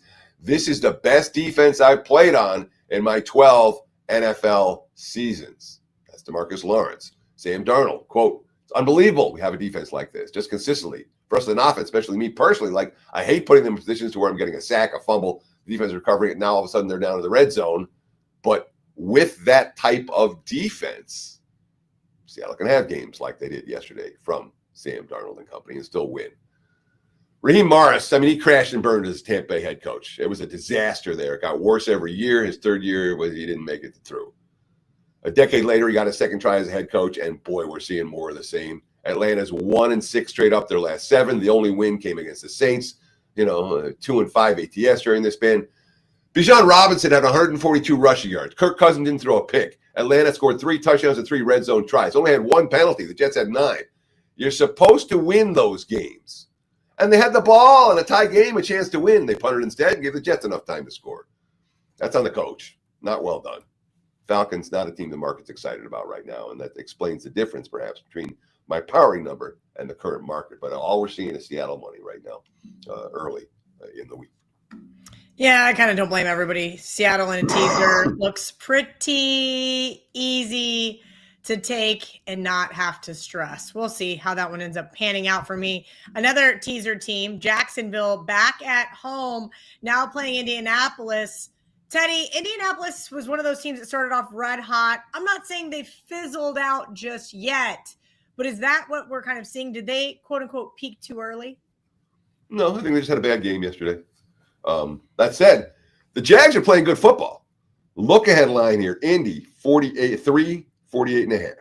My powering number comes Jags -1 in this game. Maybe I'm putting the cart before the horse with Jacksonville. And all Jacksonville do it, I'll talk about in a minute. Up every week in my power ranks pretty much of late.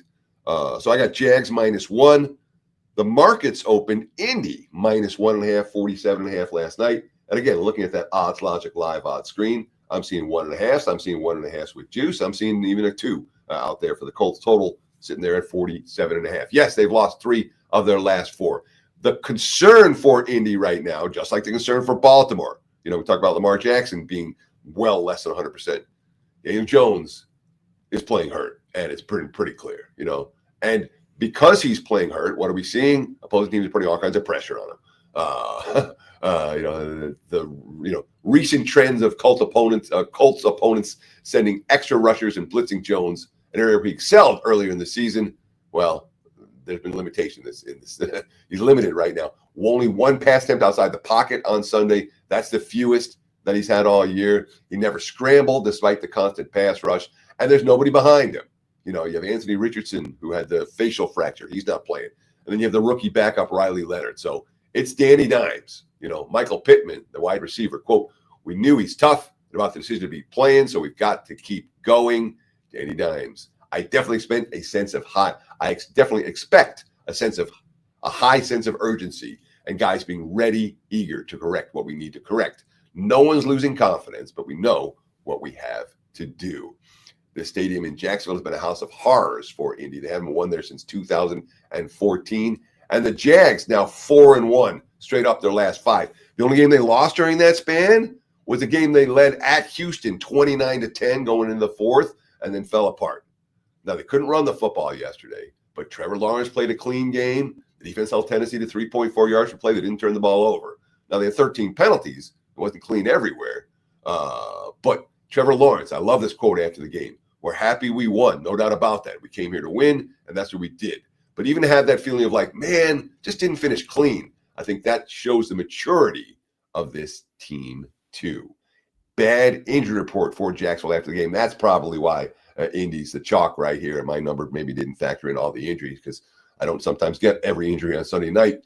But left tackle Walker Little, concussion. Wide receiver Parker Washington got hurt. Long snapper Ross Metzik has a back injury. Trayvon Walker, the defensive end, hasn't been able to practice the last 2 weeks. The right guard is hurt. The defensive tackle Eric Armstead was a late scratch on Sunday. So they could be potentially without as many as 5 starters against Indy. First place in the AFC South on the line. All right, Teddy, let's talk about what you've got going on now through Super Bowl over on WagerTalk.com. Absolutely. So we've got a deal. I mean, flat out. And look, I'm going to say 2 things right at the top. Number 1, buying picks is there for everyone. I get it. I appreciate you watching the show. I'm not going to hard sell you on buying picks. People are interested at times to get on board. And if you want to get on board, and secondly, this hasn't been my best NFL season, not by a long shot. Wasn't a great weekend. That said, I put the work in. I'm confident we're going to make money down the stretch. I've had plenty of success in the postseason. The Super Bowl prop reports have been legendary. And you can get it all right now. Every play, every day through the Super Bowl. There's no nonsense. There's no bait and switch. Everything's included. You get it for $199 on my page. And if you use the code CYBER20 at checkout, you can take additional 20% off. So you get every NFL play through the Super Bowl, everything included, $199 on my homepage, wt.buzz/TC, and then take extra 20% off using promo code CYBER20. I encourage you, if you want to partner up, let's do it. Now's the chance to get on board for the discounted price. I'm hungry, I'm motivated, I'm focused, and I expect to make money. So I get it. It's not for everyone. And there's no hard sell. If you don't want to buy, it's fine. Please like, comment, subscribe. We appreciate it. But if you want to get on board, today's the deal to do it. Cyber Monday. And we put together a great offer. Thanks to the staff back in Detroit for putting this together. $199 full season and take 20% off. That is coupon code CYBER20 to get an additional 20% off over at WagerTalk.com. Today only before midnight. Teddy, let's move to the NFC South. We've got those New Orleans Saints that I mentioned. They sure look like they wanted to try to win that football game yesterday. They had opportunities late, taking on the Tampa Bay Buccaneers. Baker Mayfield's going to be a go? Probably. And that's the concept. Let's just say things. The Saints looked bad early. They looked awful early. And then they got a little momentum. And as the game progresses, you get a little momentum. All of a sudden, you're live. For a quit team, they're not quit. And Saints haven't shown quit. First year, first time head coach. Look at line here. Tampa, 7.5, 43. My powering number, Tampa, 9. The markets opened 8.5, 43 last night. And that's pretty much we're seeing 8.5 as a prevailing number today. 42.5 the total. Baker played yesterday. And, hang on, where's my notes here? Oh, there they are. Sorry. Like I scroll down, I have a game here clearly that's out of order, so be aware. I'm going to have to scroll back up to it. And again, they're down 16-0 at halftime. They closed it within 19-17 and went for 2, and then Tyler Shuck got intercepted, and it went back the other way. And they got the recovered the onside kick. Kellen Moore. I loved our guys' resiliency, the way they battled. We didn't do enough even at the very end. It was an unfortunate ending. There's stuff to learn from and grow from during that game. But you like a bad team that's playing with heart.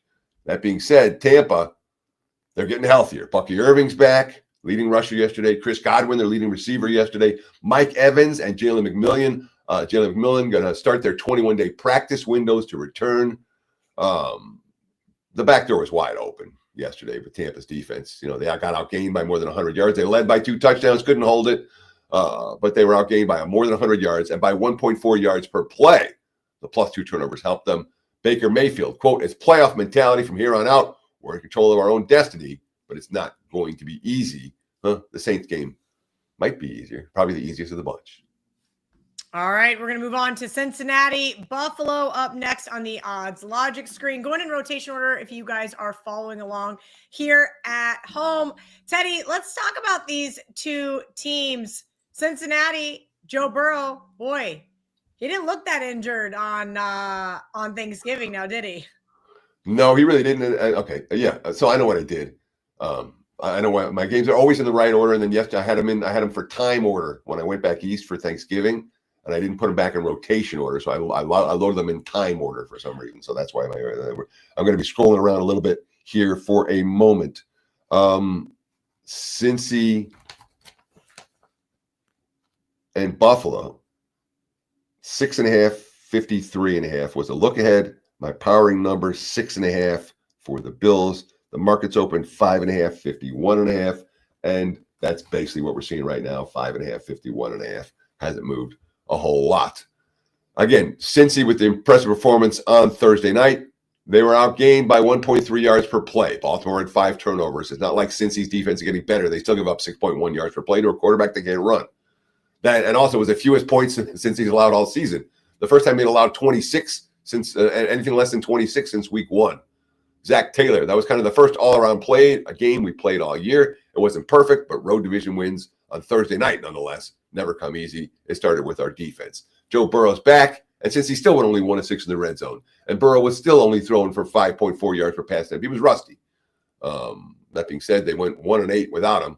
Last year, since he did pull off 5 consecutive wins to close out the season with a winning record, so there's a chance they could put in something like that together this year. It's worth noting that type of history. That being said, Buffalo, 51 for 249 rushing in Pittsburgh yesterday. James Cook, a huge game. Josh Allen took what the defense would give him. No completion longer than 16 yards. He was sacked 8 times. He was playing without both starting offensive tackles. So be aware with that Bills game plan or that Bills injury report this week, how injured that offensive line is going to be. But that much maligned defense controlled the flow completely. 4-4 since their 4-0 start. The 4 wins coming against Pittsburgh, Tampa, KC, Carolina, all playoff contenders. Buffalo is one of those teams. I see Super Bowl upside. I see first-round exit downside. And I'm not sure, in a year where no one's real, the Bills fall into that category as well. All right. Well, the Denver Broncos looked real for at least 3.5 quarters until that last series where the Commanders were able to take them to overtime on a 4th down pass. That was kind of a wild one if you were a Commanders backer. Now they're headed to play the lowly Las Vegas Raiders. Yeah, look ahead lines, 7.5, 40.5. My powering number 9. The markets opened 7.5 and 40.5 last night. And again, looking at that WagerTalk, the odds logic live odds screen, that's exactly what we're seeing today, 7.5. There are some 41s out there. I'll call it 41 as opposed to 40 for the total. So this is hard, man. I'm used to just going click. That's right there. There we go. Broncos Raiders. This is a rematch of that 10-7 Thursday night thriller / snooze fest a few weeks back. Denver's 10-2 so far. That was the Broncos' 8th win by a single score during that span. The offense, 4 drives of at least 10 plays, and then did nothing in the fourth quarter. The opposite of what we're used to seeing from Denver. 3 punts and an interception in the fourth. Bo Nix still 321 yards, only sacked once, and made the plays in OT. Of course, they won the game on a batted down 2-point conversion. Sean Payton, quote, "We didn't escape, we won. The journey of a good team season involves games like this, and then you believe you can do it again." Denver, not easy to lay this type of a price with a Broncos team that hasn't been winning by margin. As for the Raiders, well, the offense didn't work a whole lot better for Greg Olson than it did for Chip Kelly. They already fired special teams coordinator. There's no one left to fire. They got an interception from 3rd and goal at the 2. It could have been worse for Las Vegas yesterday. Ashton Junty, they really tried to get him involved. 31 rushing yards, 2.1 yards per carry. Geno sacked 5 times. I talked about how it's an offensive line problem in Tennessee. It's an offensive line problem in Las Vegas as well. That is one of many problems for the Las Vegas Raiders. You know who doesn't seem to have a lot of problems right now? The Chicago Bears, sitting in first place in the NFC. Congratulations to John Hoagland, one of our producers here at WagerTalk. I know he couldn't be happier for his team, yet they're still a sizable underdog here at Green Bay. They sure the markets aren't going to respect Chicago just yet. We saw that last week again. So look ahead line, Green Bay -5.5. There were -6s, -6.5 out there. Total was a split total as well, 45.5, 46, 46.5. My powering number comes Green Bay 3.5. The markets opened 5.5, 45.5 last night, and that's pretty much what we're seeing. We're seeing nothing but Packers money since 6.5, 44.5. So we've seen money for Green Bay. We've seen money for the under, which again, we talk about playing at Lambeau in December. We're likely to see under money. And, Caleb Williams in the passing game were not effective at all. It didn't matter in the win against the Eagles.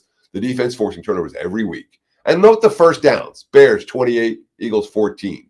Time of possession, 40 minutes for Chicago, 20 for Philly.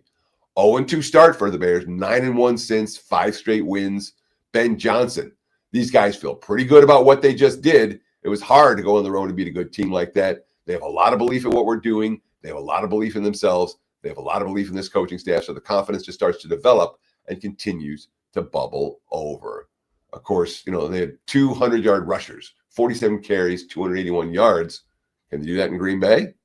We'll see. Jordan Love wasn't sacked, threw 4 touchdowns. The offense had 0 turnovers. Credit to our offensive line for giving me time to make throws. His quote, "It's really the reason why we were able to win the game. We knew what was at stake in this game. It's a tight race." Green Bay now 3-0 their last 3, 6-2 their last 8. Micah Parsons, another season where he had 12-plus sacks. That's the 5th straight year. It's a big win for us to go where we want to go to win the division playoffs. This was a playoff game. We just to stack these up. Worth noting, impact injury for Green Bay, Devontae Wyatt, the defensive tackle, carted off the field late in the game. Matt LaFleur. It doesn't look good. That's a critical loss for our team and our defense. Okay, moving right along to a team that just lost to the Carolina Panthers as a double-digit road favorite. They are now taking on divisional rival Arizona. Teddy, talk to me about this LA Rams team here, how they bounce back after a loss like yesterday. I saw a very close snippet of the game, right? I'm watching Red Zone. We got people over. And I literally turned to my buddy CT. I go, the Rams are going to lose this game. He goes, relax. It's the first quarter. But it was such a prolific touchdown pass by Bryce Young that when he just celebrated, you could just tell that the momentum had swung. Talk to me about this Rams team and how they bounce back here.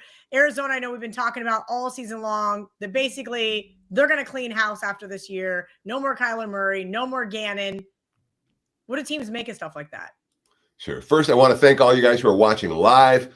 Nearly 2,000 of you right now. We appreciate you. We appreciate the likes, the comments, and the follows very, very much. Thank you. When it comes to the Rams and the Cardinals, look at a line here, 8.5, 47.5. LA favored. My powering numbers are Rams 9.5. The market's open 7.5 and 48. The 7.5s, there's still some out there. Let's do one more emergency betting alert. This is real. One more. If you like the Rams, I bet them sooner rather than later. Again, my number's 9.5. The market's open 7.5. There are still 7.5s out there. The markets have moved.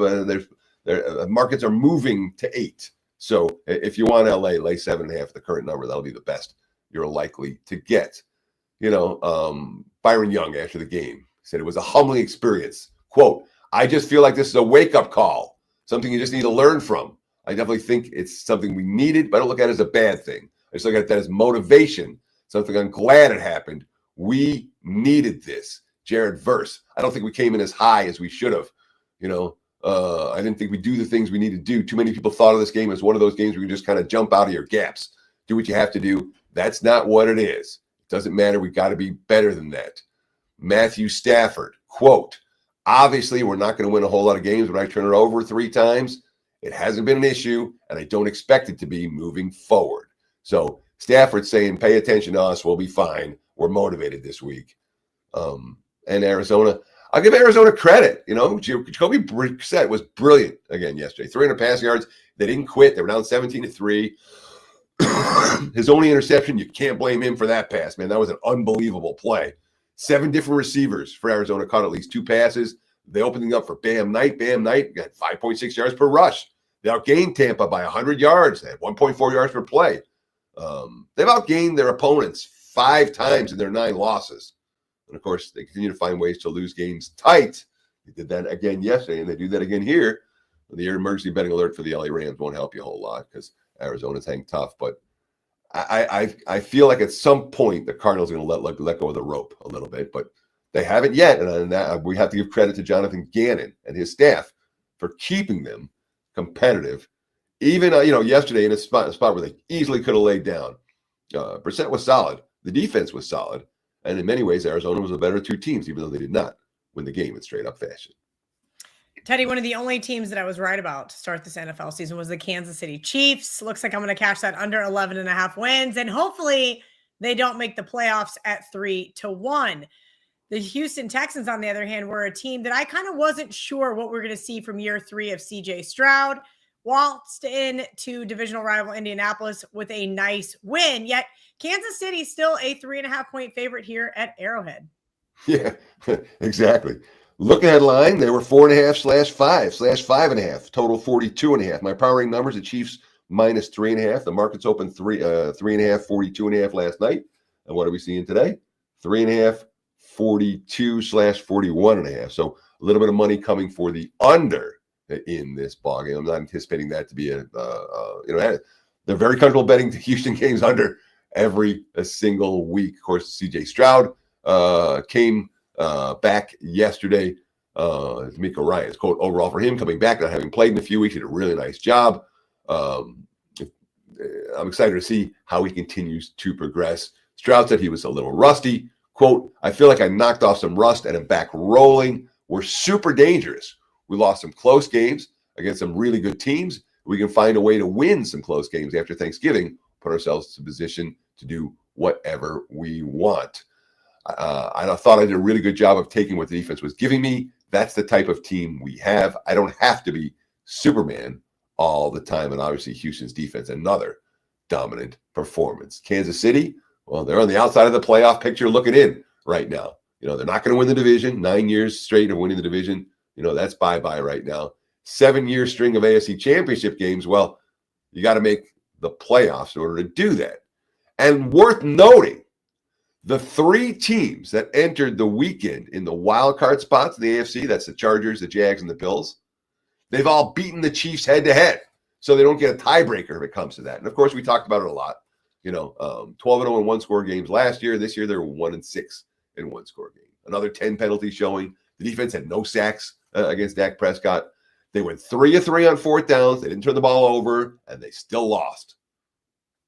And, by the way, they also lost 2 more offensive linemen to injuries. Jawan Taylor got hurt. Josh Simmons got hurt. And they're already without Trey Smith. So that injury report for the Chiefs OL is something to definitely pay attention to this week before you lay points with them. Mahomes, quote, you got to win every game now and hope that's enough. We're going to play a lot of good teams coming up. We're going to make the playoffs. We're going to have to win them all. That's got to be the mindset when we step into the training facility when we get back to Kansas City. Okay, before we get into Monday Night Football, I wanted to thank all of you guys for hanging out with us here every single Monday. Almost 2,000 of you watching live. If you guys are in the comment section, we appreciate you. Jump in, have a question for us. We will try to get it answered. Teddy Covers, before you break down Monday Night Football, anything you'd like to add? Well, yeah, let's talk about what we got going tonight over at WagerTalk.com. Right now, I've got just single NBA best bet. I talked earlier in the show about what I don't want to do, why I didn't want to get involved in Monday Night Football for tonight. So it's a pass for me on the football side of the equation. We do have an NBA bet available. And, of course, Cyber Monday deals all over WagerTalk.com. Use promo code Cyber20, and you'll take 20% off a whole bunch of things, including NFL full season through the Super Bowl, which you can get right now at a discounted price for $199 on my homepage. Check it out if you like. What else am I supposed to promote, Kel? What do you got for me? I think that's pretty much it, unless, of course, you're looking to partner with Teddy for both college football and NFL. We've still got a little bit of college football left, of course, through the national championship bowl season. Teddy $2.99. Get the rest of college football and NFL through the Super Bowl for only $299. That is good through midnight tonight. And I'm sure if you use coupon code Cyber20, you might be able to get a discount on that one as well. Let's hit Monday Night Football before we leave it to Steve Merrill and Wager Talk today. He's over there filling in for Andy Lang. Our producer, well, Dan Alexander probably did not enjoy Black Friday as much as some of us did, but the Philadelphia Eagles off that loss to the Chicago Bears. Now they are road favorites headed into Los Angeles. Teddy, why? I have a serious question here. Is it because we know the Eagles fans travel? We know SoFi is going to be 50% Eagles fans, or are the Eagles really power rated that much higher than the Chargers? Let's talk about it. Look ahead line. Philly minus 2.5. And the total was there were 42.5, 43s, 43.5 out there. My party number has Philly minus 1. So clearly I'm with you conceptually on this. And it's really Philly minus 0.5, Philly minus 1. The market's open 3. There were 3.5s out there last night. The 3.5s are gone now. It's 3. Total down to 40.5. So we have seen significant under money for this ball game. Respect for Philly's defense, not so much for their offense. Respect for the Chargers defense, not so much for their offense. But the defending champs, it's not like this team is a disaster. It's not, people are very, very worried about Philadelphia. And Chicago ran for 281 yards against them. And they were dominant on the ground. Let's not forget that the weekday games where teams aren't as prepped, weird things that happen. Saquon Barkley update. Last year he had 2,000 yards on 5.8 yards per carry and 13 rushing touchdowns. Last year, 2,005 yards, 5.8 yards per carry. This year, 740 yards on 3.7 yards per carry. The fans spent the game booing and calling for the team to fire Kevin Patullo as the offensive coordinator. Jalen fumbled on a tush push. And again, they scores 10-9 in the third quarter, and Jalen fumbles on a tush push, and that was kind of the end of it. Hurts back Patullo, by the way. Quote, I have confidence in him. I have confidence in his team. I have confidence in us when we're collaborative. I have confidence that when we have an identity. So I think it's the first thing that we have to establish what we've talked about. In 2024, Philly got off to a slow start, played great down the stretch. In 2023, Philly started 10-1 and then collapsed down the stretch. The markets are not expecting a repeat of that given the price here. But there are a lot of concerns for the Chargers right now. Their offensive line's really struggling. And that's creating, Justin Herbert's taking a ton of hits. He broke his hand in yesterday's game. And we don't know for sure that he's going to play.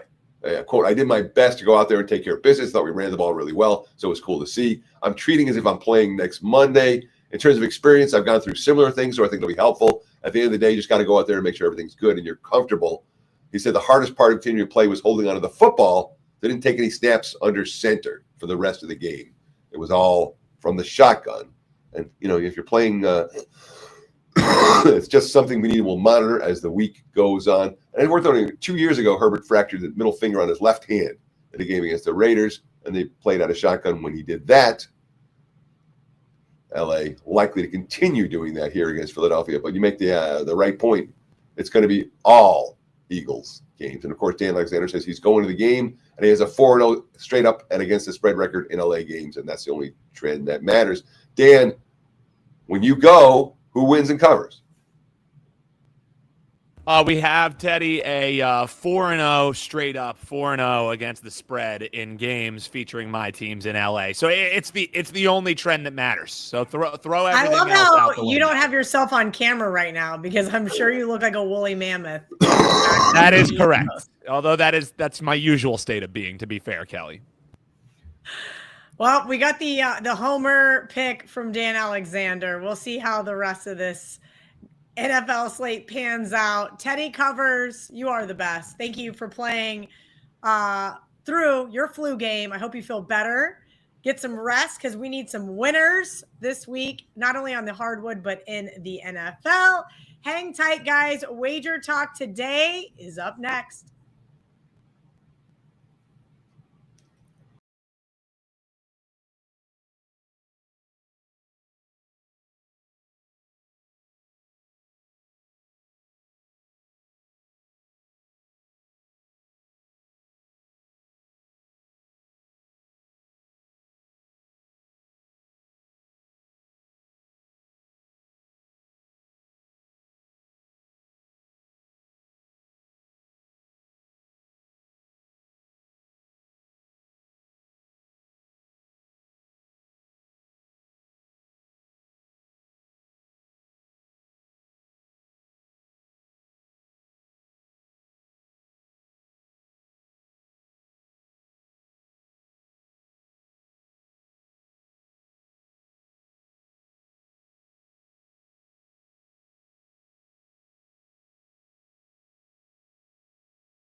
Today, Cyber Monday today, December 1st. Welcome in for Andy Lang. He will be back tomorrow, but I had to get on board for Cyber Monday.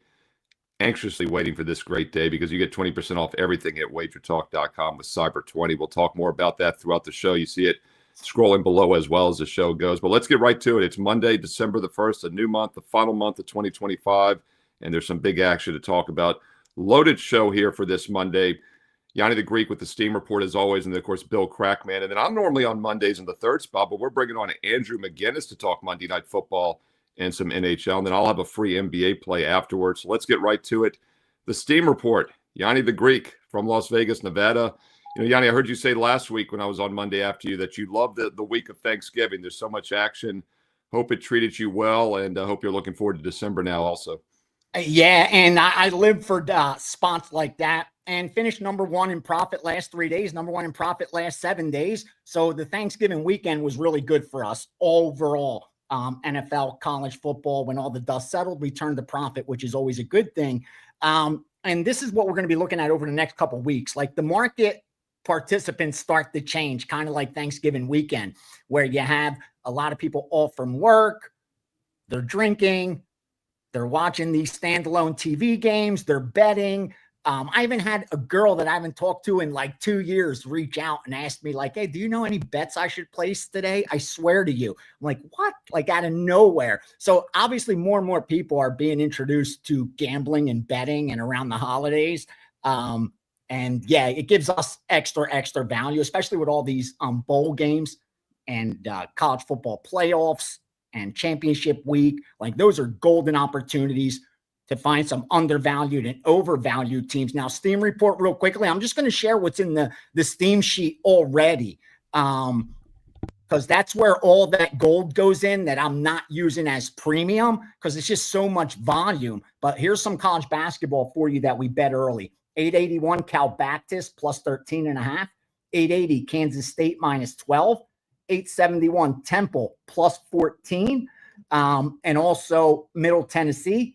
Bought that up to plus 3, and they took out the 2.5s as well.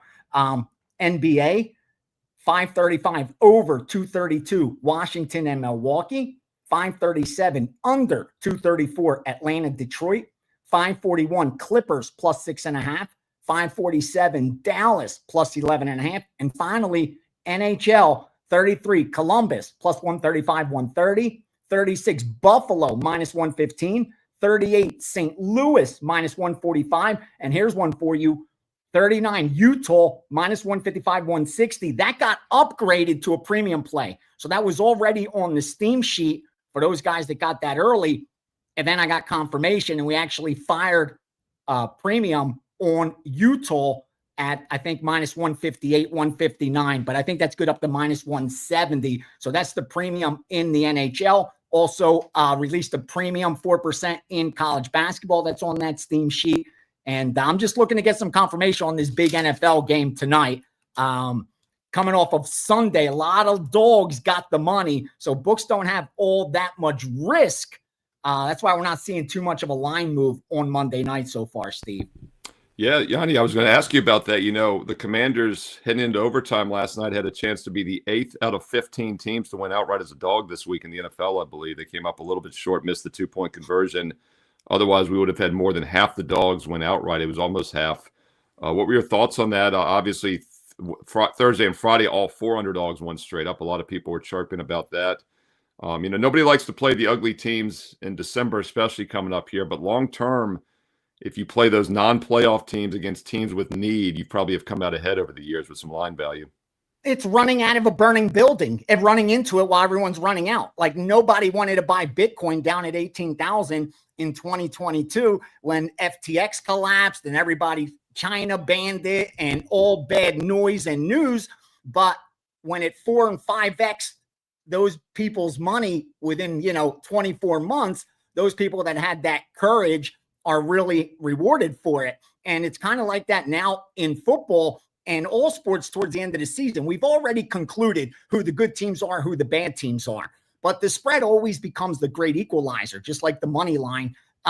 And what happens is it becomes difficult for us to bet some of these bad teams. I had a really strong suspicion that dogs were going to do well this weekend, and here's why. Because all the noise going into Thanksgiving weekend was just how well the favorites have done for bettors. All the talk was how the books get crushed on Thanksgiving, how over the last blah, blah, blah years, favorites went blah, blah, blah.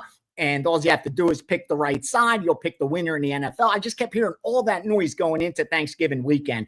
And as soon as Green Bay beat Detroit, the stage was set for that to continue. So I really wasn't all that surprised. Now, looking at this Monday night game, it's pretty simple because you're looking at a 7-point line move. It's what is your conclusion? Strength of schedule or what you actually see? And here's what I mean.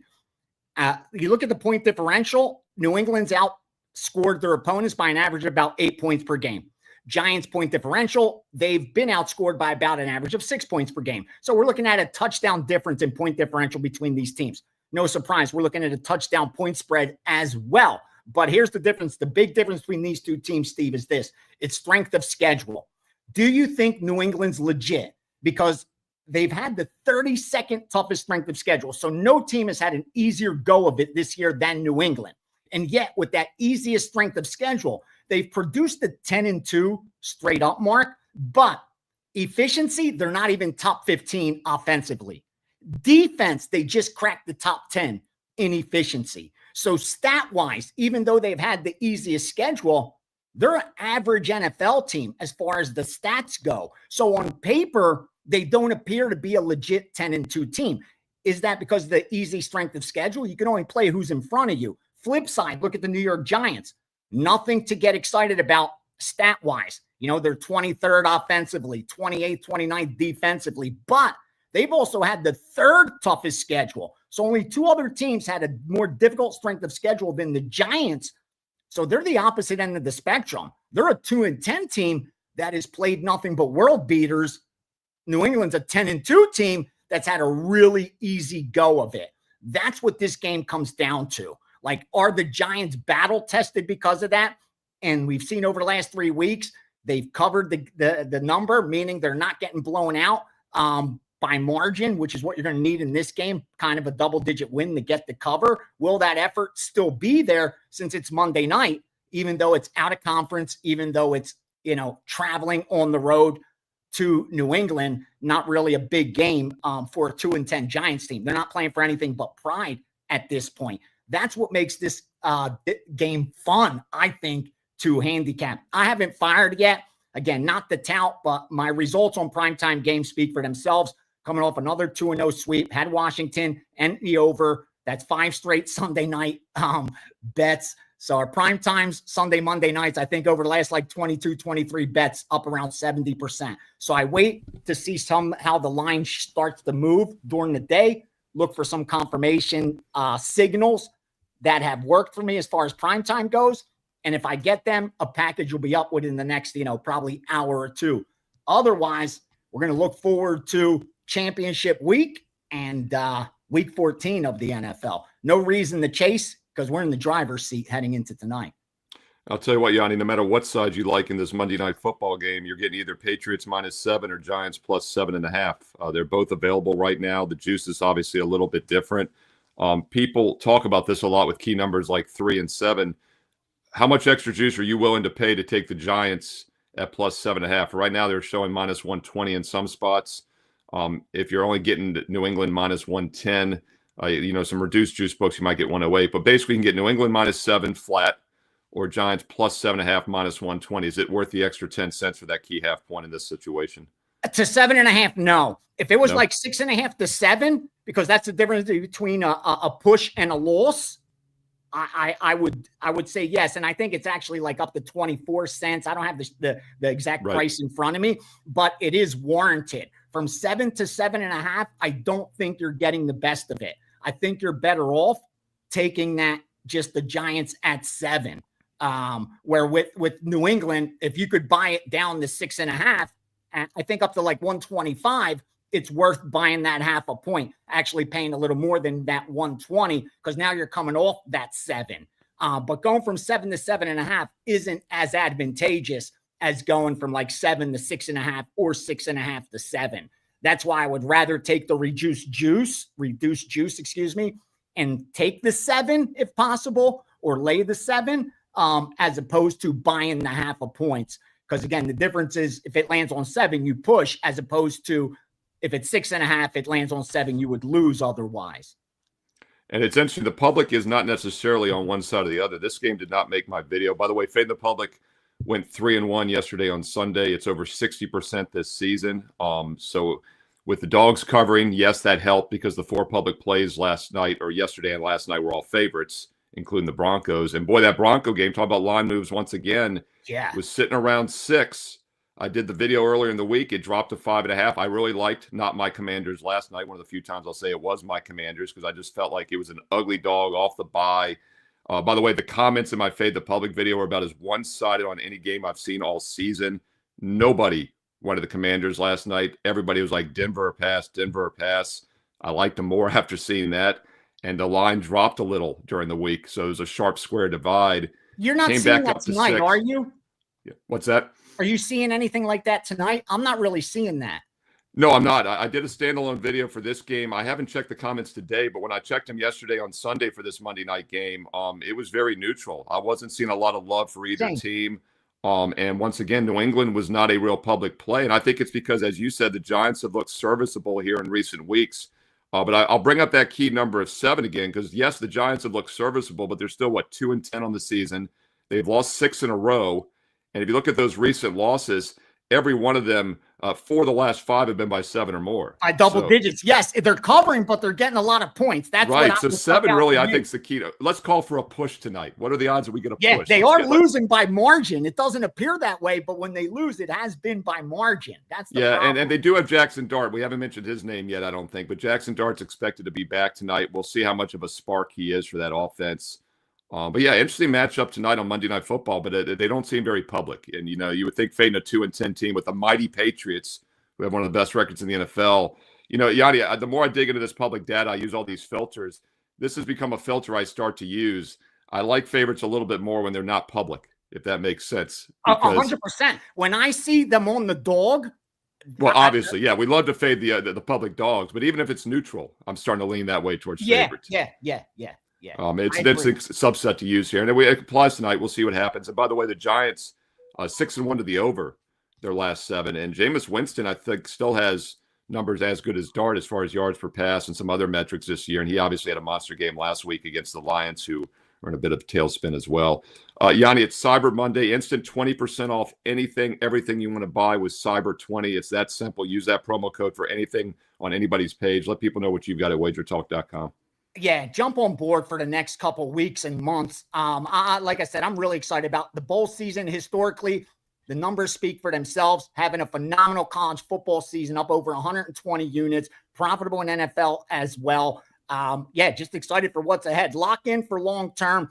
If you're a regular subscriber, you also get the Steam Sheet free. So it's not extra for subscribers. So you get everything I get that comes across my screen. You also have access to it now. So you can decide what you want to piggyback. As far as the premiums, you see the volume's very, very tightened now and only firing the very strongest, mostly all 4% in there. So again, excited about the last results of late and looking forward to the next couple of weeks.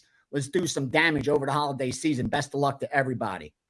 Thanks, Gianni. Great seeing you as always. And he said he had a great week. Well, he did. He's number 1 the last 7 days in net profit at WagerTalk, over 25 units in just 7 days. So not a bad time to get on board and use that promo code CYBER20 for an instant 20% discount on anything you buy today and today only at WagerTalk.com. All right, let's bring on the Crack Man. I'm excited to talk to Bill. This is the first time I think we've ever done a show together, actually, on WagerTalk TV. Bill, good to see you. Hope you had a nice Thanksgiving weekend as well, but I'm sure it was a busy, work-filled one. Yes. Hey, Steve. Yeah, doing about 12 or 13 shows a week. I do my Fox Sports radio show on the weekends, but I also do other Fox hits throughout the week, promoting that show, commercials for one of the sites, and VSiN and tons of things on WagerTalk now. So I have this show I do Monday morning. Kelly in Vegas and I do a show, and I'm doing a show at Al in Boston, which we just filmed yesterday. It's up now. Alan, one of the genius minds in the industry. It's always good to pick his brain. I put a Q&A up for that.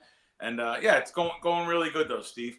I appreciate your stuff. Your bet against the public, like you said, it's fade the public. Is that what the name of it is? Fade the public, like 60% this year. Yeah, it's worked well. It's worked well over the years. Last year was interesting because September, and then of course October was probably the best favorites month ever in NFL history last year.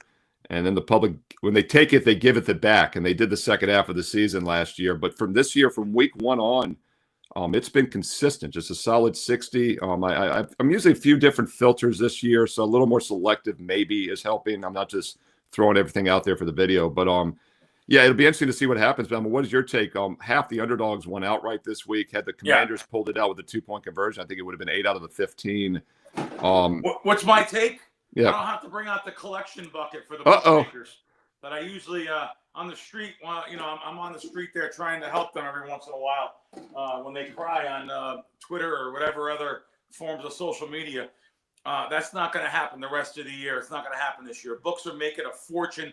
Thursday and Friday might have been the most profitable 24 hours sports books have ever had. That's how much money they made. Wow. People putting Baltimore and the Eagles in their money line parlay. Oh, this is just a enhancer for the parlays, and books made a fortune. I talked to someone this morning who asked me some questions who I really respect in the industry.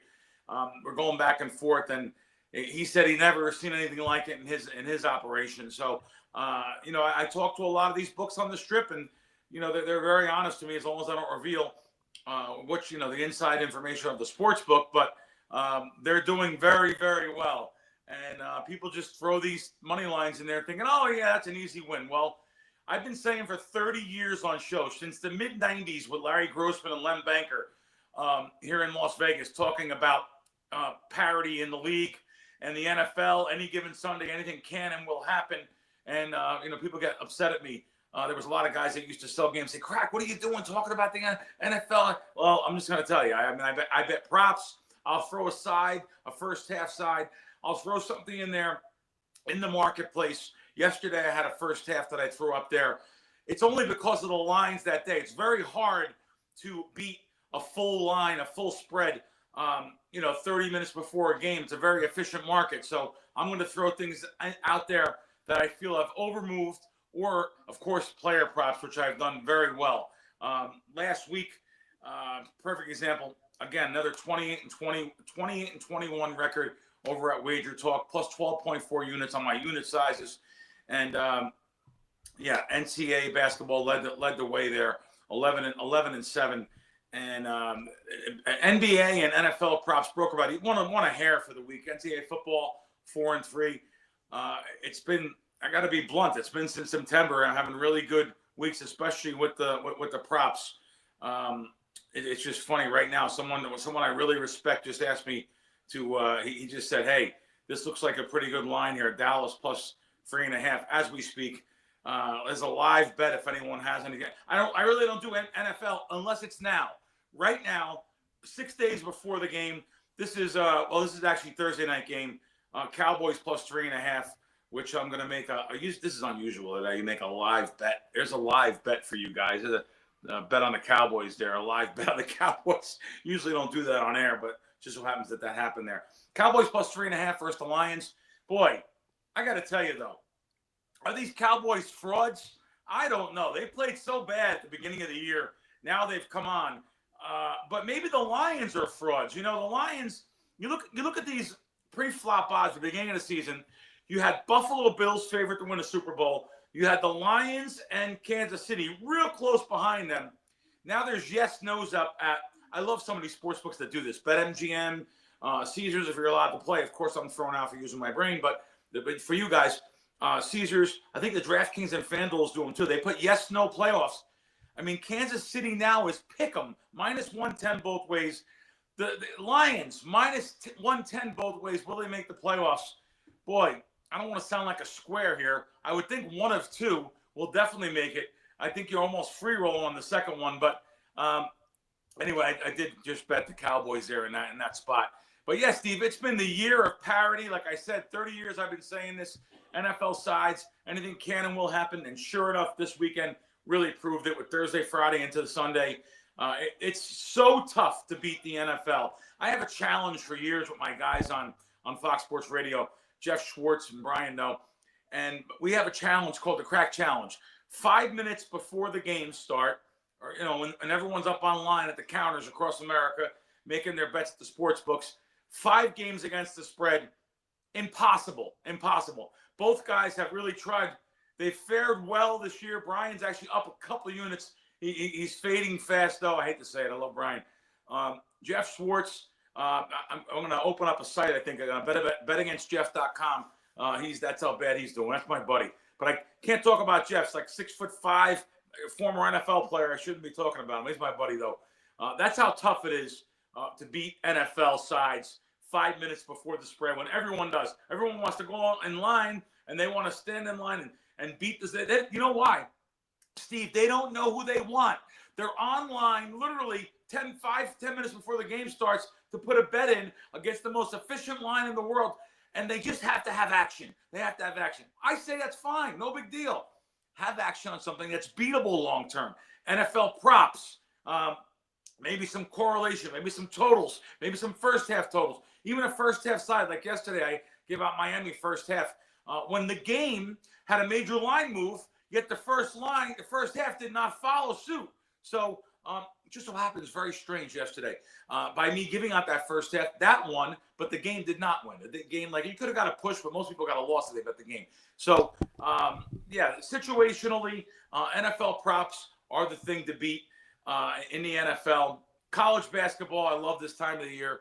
I'm going to beat college basketball. I just go off, right, Steve? You almost have no words. I can just go off on tangents for an hour straight talking.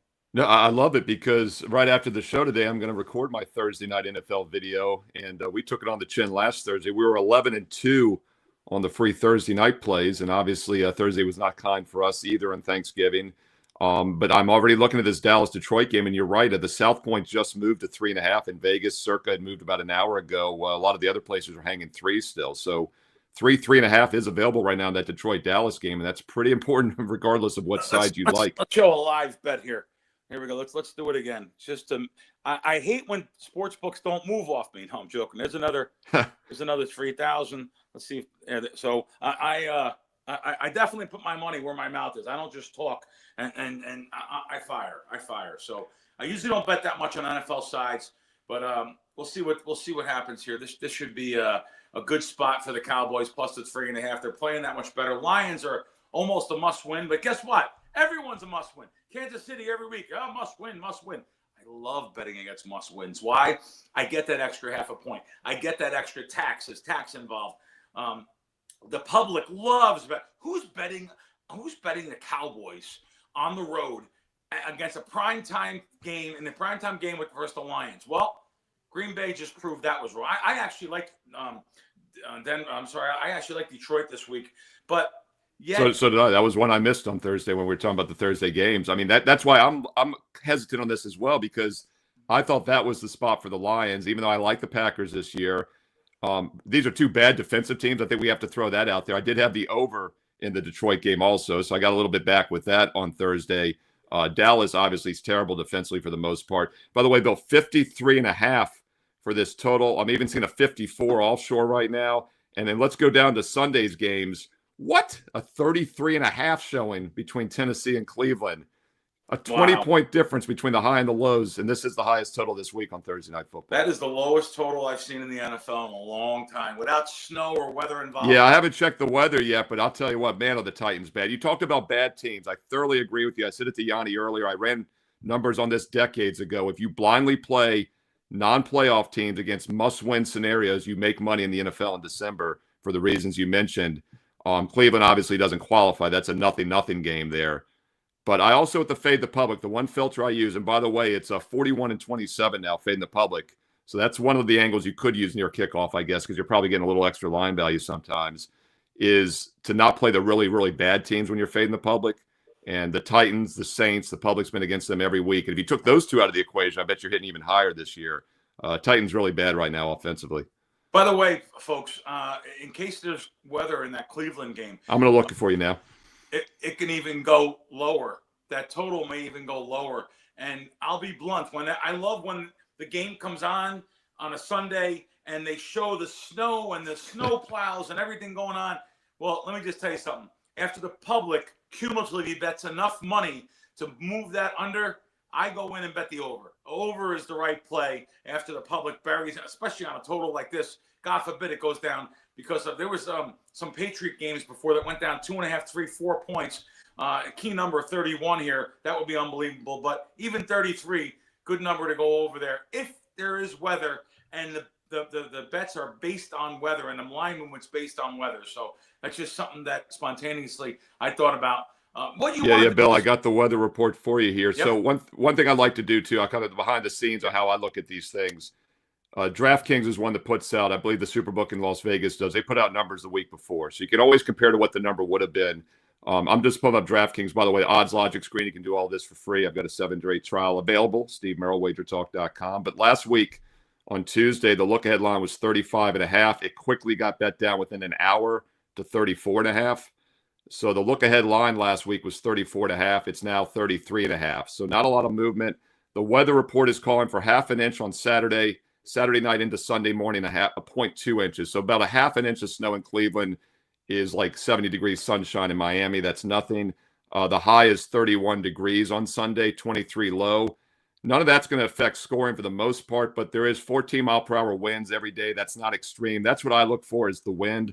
I thoroughly agree with you about snow and rain. Rain actually helps scoring, and you'll still see those totals drop a couple points when it's a rainy game. Wide receivers, running backs, they know which way they're cutting when they have the ball. It's an advantage for slippery situations. And it doesn't look like weather's going to be a huge issue here. It's going to be more the Titans and Browns offenses, which are going to be the huge issue. Yeah, and we're not recommending a play by the way. Correct. We're just talking about situational games that could happen. I will give a free play out here, though. It's funny. There's my South Point account, and there's the two bets I just made on Cowboys. But you can look at that bet. Below that is a $500 bet, which I bought to 3 in college basketball. That is Mid-Tennessee State +3 -20. South Point, that's the max bet you can bet on the app. It's $500. I would have bet it over and over again until the cows came home.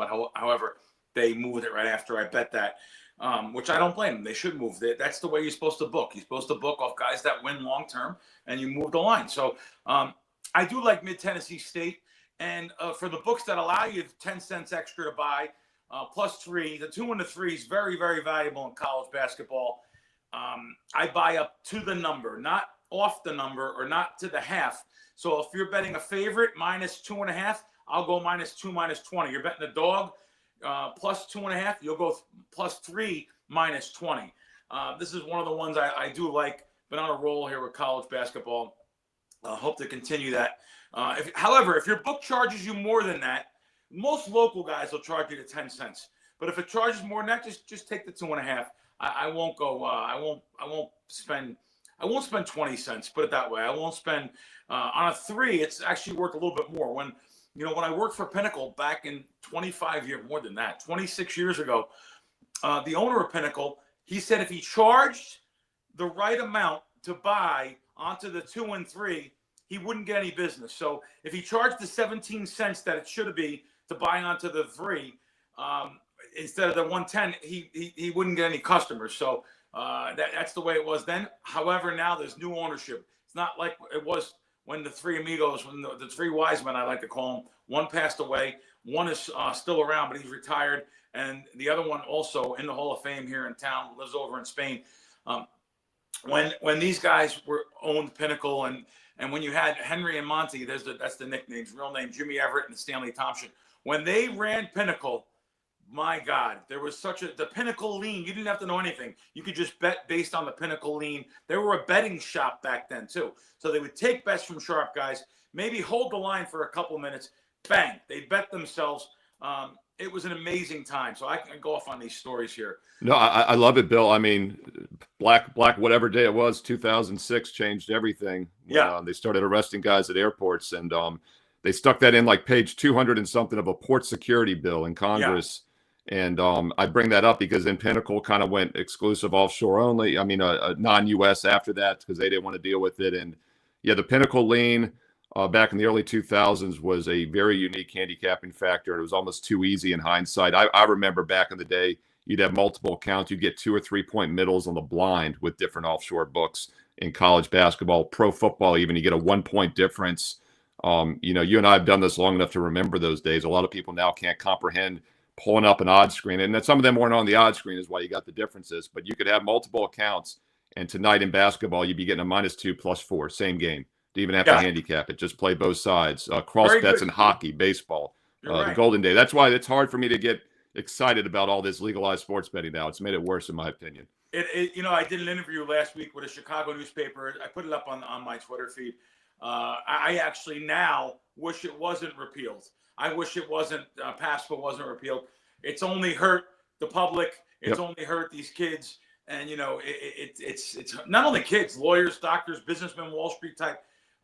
It's so accepted now, gambling, and no one respects price and value. No one respects, I should say price, not value. No one respects price. Correct. And that's the reason why it's made it harder for guys like us that bet for a living. It's made it harder for me because now even teasers, I used to lay $1.10, here in town. I laid even back in the day on 6-point teasers. The lowest is $1.35. You won't see me giving out a teaser. It's not fair to the public because the DraftKings and FanDuels of the world and all the bigger books, now they said, oh, well, they're charging $1.35. Let us charge. You can't find that in this town. This book's charging $1.60 here in town on teasers because it's being so accepted by the new genre of sports bettor. They don't know any better. They were raised on ESPN and, Stephen A., all these guys talking about games and sports. Oh, they can do this. And, it actually hurts the sports bettor like myself. So these kids, like I said, it's the stoolies and stuff. They all love gambling and everything. They don't care about the price. They don't care what they're laying. They don't care that it used to be -110 on both sides or even 10-cent baseball. They don't care what it used to be. They just want to be in action now. And, now it's just it's ridiculous. It really is to find value. That's why I appreciate a couple of our shops in town. Westgate does 105 juice on all the primetime games. So Monday, Thursday, and Sunday nights, they do 105 on sides. You have also BetMGM. They do 105 pricing on Thursday night, 102 an hour before the game starts. So that kind of makes me feel good. There is some discounts out there. But then again, I'm telling you, Steve, you lay 102 instead of 110, people don't care. It's unbelievable. No, you're preaching to the choir. We got to do a show together sometime for like another hour because I'd love to go down these rabbit holes because I'm 100% with you. I've said this for decades. You remember the match books, the World Sports Exchanges. We can say those names now because they don't exist anymore. We're not going to get in trouble. Those are history. But it always amazed me that they didn't take off. And what happens is it's sharps eating sharps. They cannibalize each other on the betting exchanges because we're the only ones that care about -101, -102 juice.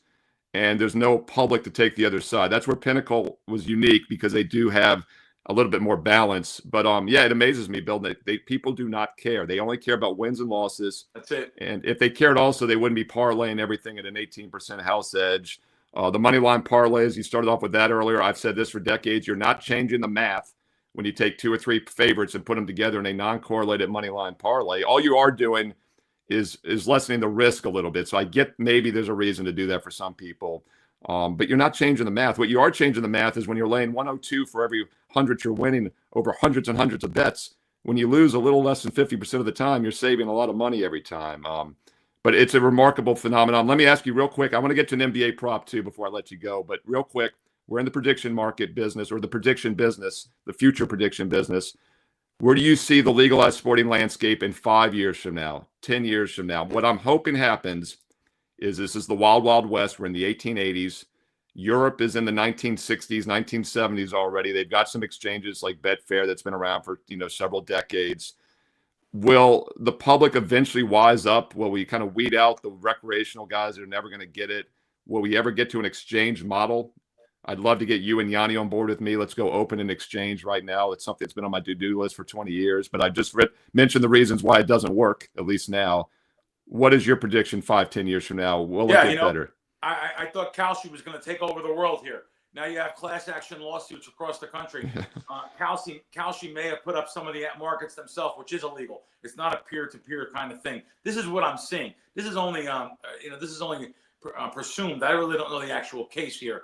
I just thought that Kalshi was going to take over. Kalshi taking out giant ads here on the Strip, all in Las Vegas, and I thought their model was going to take over the world, but it looks like right now they have some hurdles here.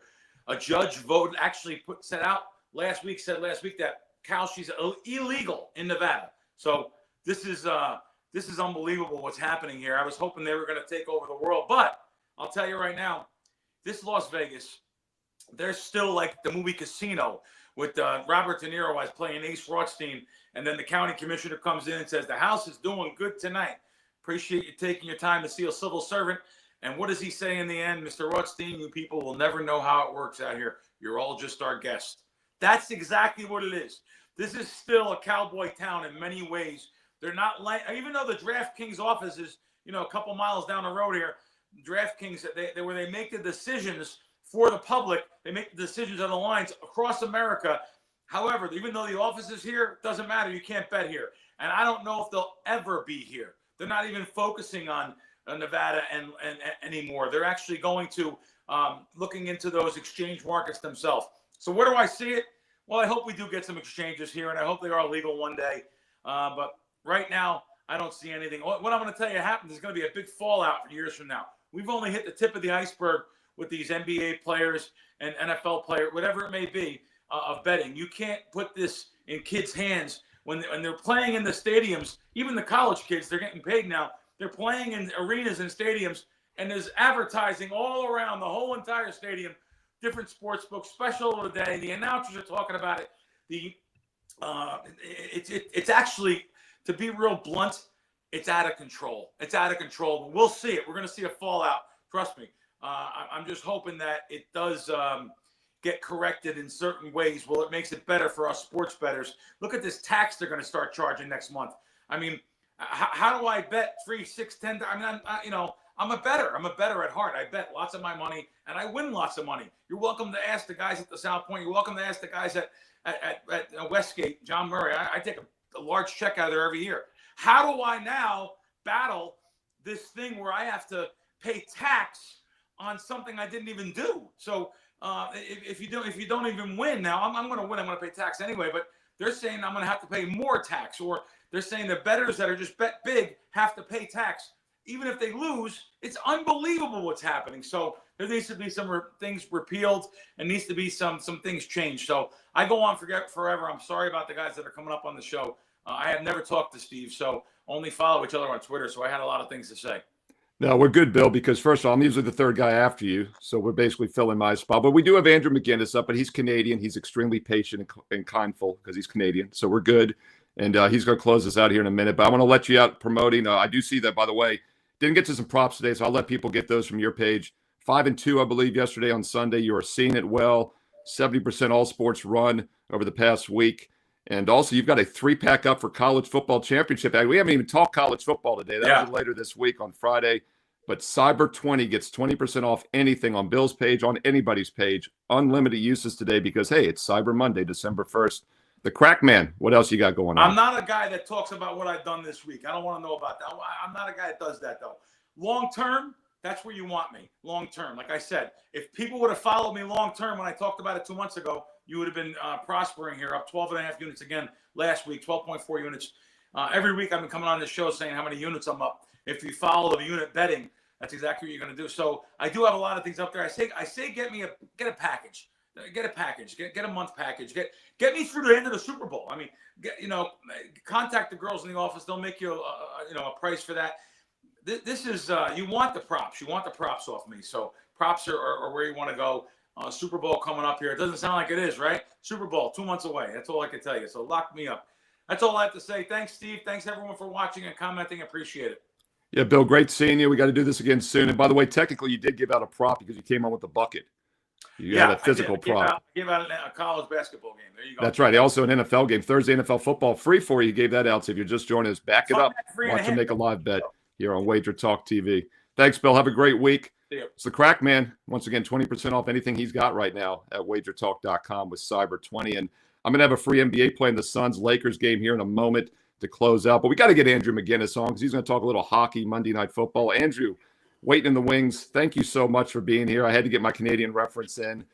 We're compliant. We had 2 Las Vegas guys. We're compliant now because we got our in-house Canadian. I haven't seen you for a while either. Hope things are going well. I hope your Thanksgiving a month ago was nice. Canadian Thanksgiving in October.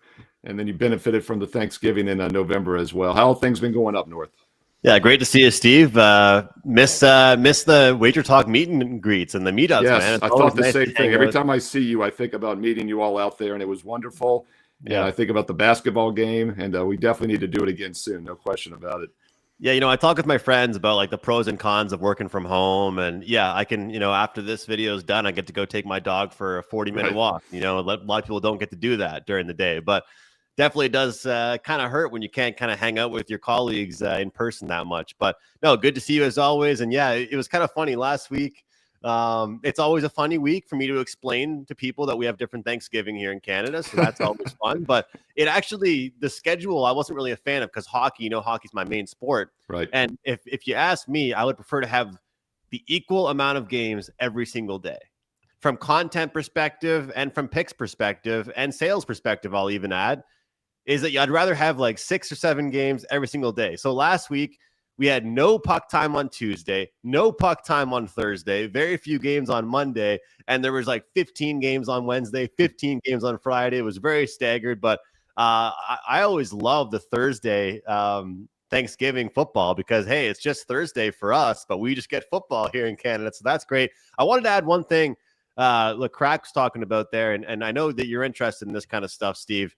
Many people probably know this, but here in Canada, we don't get taxed on sports betting, and we don't get taxed on lottery winnings either.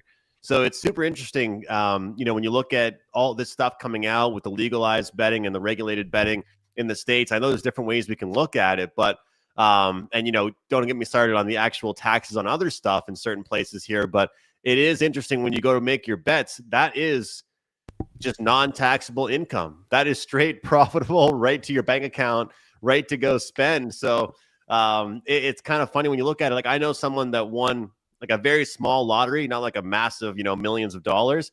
The only thing is with the lottery here is that your privacy isn't granted to you. So they don't tax you, but they have the right to snap a picture of you and post all over the social media, not with the sports betting, but with the lottery stuff. So there are some pros and cons, I guess. But yeah, any money that we make or lose, there's no taxes coming out, whether it's on apps or whether it's in sportsbook casinos, whatever it is, that's extra income. That's tax-free. Yeah, by the way, I'm pretty sure in the U.S. you can't decline having your photo snapped on like the $1 million prizes too. I think that's like on the back of the ticket. I'd have to check, but I'm not sure you can get out of that one either. So I'd rather still not pay the tax of 30 or 40% they take out from the automatic payment there. That is one nice thing about betting up north. Hockey, let's stick with the hockey theme. Penguins, Flyers. Back in the day, my Washington Capitals used to play these teams in the Atlantic Division in the 90s when I used to follow hockey, but always been a heated rivalry. In-state Pennsylvania. They're about 6 hours apart, but in the same state. Flyers and Penguins. What are your thoughts on this one tonight on Monday? Yeah, what a heated rivalry. You're absolutely right about that one, Steve. I used to love watching these two teams go head-to-head and even the Capitals and the Penguins going head-to-head as well. Of course, I grew up a Sidney Crosby fan with him being from my neck of the woods. This is a game that's kind of interesting because first and foremost, I will say the Metropolitan Division, which is, of course, the division that these two teams play in now, it's been the most competitive it's been in a couple of years. The wild card race is going to be unbelievable in the NHL this year, but you've got all kinds of teams in the Metro that are a lot more competitive this year. Columbus, Pittsburgh, Philadelphia, the Hurricanes, the Devils, all these teams are there. Pittsburgh started off hot, and nobody had expectations for them going into this season. In fact, Steve, it was, will Crosby actually decide to leave the Penguins? Will Malkin leave the Penguins? Will Chris Letang leave the Penguins? And a lot of those guys, they wanted to be Penguins for life, and there's a lot of loyalty when it comes to hockey, but especially when you've won some championships there as well. Well, they shocked everybody and got off to a very, very good start to the season. The regression has kind of hit this team.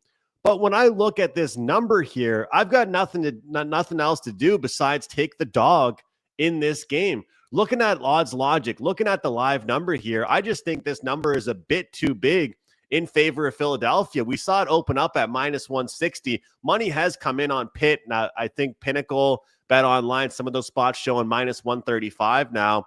But this to me is one of those classic spots, Steve, where you have the more hungry team potentially going up against the team that is feeling a bit too good about themselves, coming in with some swagger.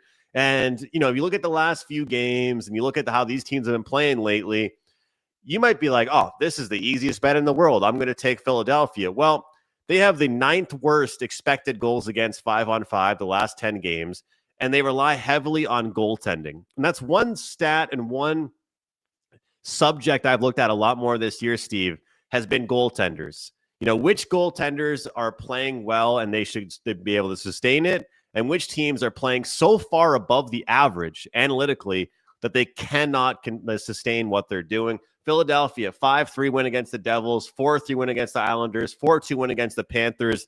They're feeling good about themselves coming into this one.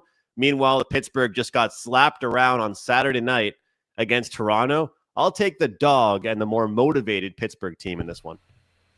A little dog action in the NHL from Andrew McGinnis here on Monday with the Pittsburgh Penguins. And Andrew, we talked on Monday Night Football a little bit earlier, but I wanted to circle back here at the end of the show with your thoughts as well.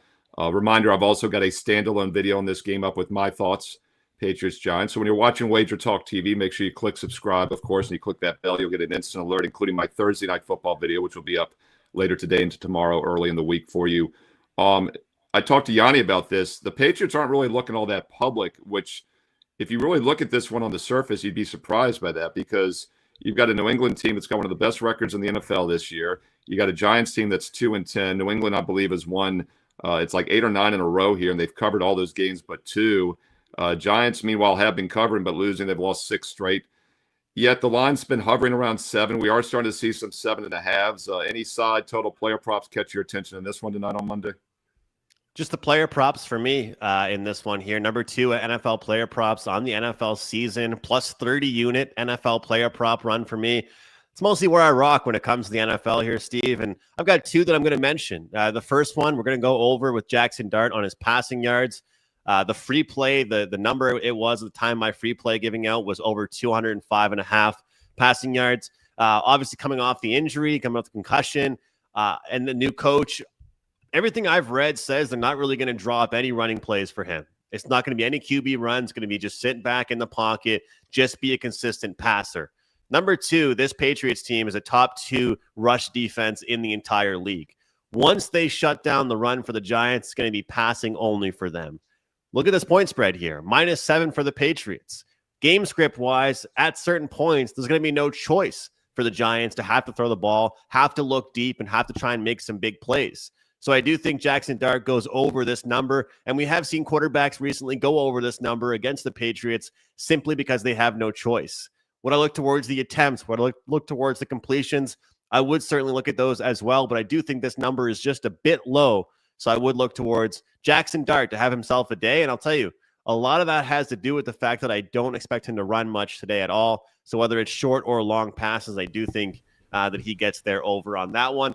The next one I got to go to here, this might be a little bit contrarian because this is a tight end that people have kind of fallen in love with here this season. I'm going to go under on Hunter Henry's receiving yards. Now, the number that I'm seeing right now is 38.5 receiving yards for Hunter Henry.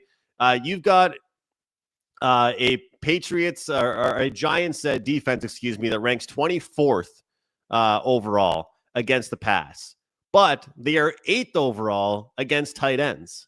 And I just love differences like that, Steve. Like, how can they be so bad overall against the pass, but for some reason, that one particular position, tight ends, they do pretty well against, ranking at number 8. So under 38.5, there's a lot of receiver options for the Patriots, but maybe, just maybe, this is the one position this Giants defense is pretty good against. I was joking around on my prop show with Andy Lang. Let's play a fun game. Try and say something nice about the New York Giants. And I guess the one thing I can find that's nice about them is they're pretty good against tight ends. So we'll take Hunter Henry under on his receiving yards. It's funny, Andrew, when Dan and Andy were doing all the season win props, like for every team throughout the summer here on Wager Talk today, nobody can make a case for the Giants over, I believe it was 5.5. And I kept thinking, well, just from a contrarian standpoint, they'll probably outperform. But, like, what would be that catalyst? And I was like, well, they do have Jackson Dart. He looked really good in the preseason. And now you look, they're 2-10. They're not going to probably get over 5.5 wins, but probably should, right? They've blown 2 big leads. They should be 4-8. Dart's coming, and Dart's been hurt. Otherwise, they maybe do win some of those games. And, like, this is a situation where, yes, that under is going to win probably, but they could have gone the other way. And you talk about Dart's passing props over. I like where you're going with that, because even if they lose tonight as a 7-point dog, they probably throw the ball more if they're behind, right? And also, love where you pointed out, he's coming back off the concussion, which means he's going to probably not look to get hit, which means he's going to throw the ball more. So great props as always from Andrew McGinnis. And he is a prop expert and a Canadian hockey expert, as you just heard here at WagerTalk.com. And Andrew, right now it's Cyber Monday. Cyber 20 is all you need to get 20% off each and everything you want to buy. It can be a 1 day, a 1 month, a 1 year, even discounted specials. Get an additional 20% off today and today only with Cyber 20. What do you have going on at WagerTalk.com? It's just a great deal. It's a great deal. And if anybody wants to get involved short term, they can. Best bet tonight in the NHL, 4% play. Best bet tonight in NFL player prop. And I'm looking forward to that big time. As I mentioned, plus 30 unit long-term run with the player props. I believe number 3 in Wager Talk overall 2025 with player props. Number 2 NFL overall. So looking forward to that. And last year I was the number 2 handicapper in the regular season with the NHL. So we kicked some ass in that. So if anybody wants to jump on board, like you said, Steve, Cyber 20 is the deal to use. We're handicapping every day. We're looking at NHL. We're looking at college basketball team totals. We're playing NFL, so I'm looking forward to it. Guys, if you want to jump on board, go to my page, wt.buzz/am, and hop on board for a long-term package. If not, we got some short-term stuff going on, 3 days, 7 days, or just try me out for 1 day. I got NFL best bet, NHL best bet. Let's have a great Monday. I'm looking forward to starting the week. I'm feeling good. NHL up tonight. NFL, Steve, it's going to be a great day. Great to see Andrew. As always, Andrew, we'll do it again soon. Andrew McGinnis, WagerTalk.com, wt.buzz/am. That promo code will work through the PM. Today is till midnight, 20% off with Cyber 20 at WagerTalk.com. I'm going to look at a little free NBA play here for you tonight on Monday. Big game for you. Peacock Network, 10:30 Eastern. Suns and Lakers. Free play coming up with analysis right here, right now. This is Steve Merrill, WagerTalk.com, right back here on Wager Talk TV, breaking down your spotlight game tonight at 10:30 Eastern in the NBA between the Suns and the Lakers on national TV. And, of course, as we often do, we have 10:10 Eastern. Don't miss the start. It's 10:10 Eastern on Peacock. As always, LeBron James is front and center. He's been back for 4 games after missing the entire season. The Lakers have gone 4-0 straight up with him those past 4 games, but he is now listed as questionable tonight. The official NBA injury report is not out for the Lakers, but I'm seeing him as questionable. Some news sources. We saw an advance line as high as 10.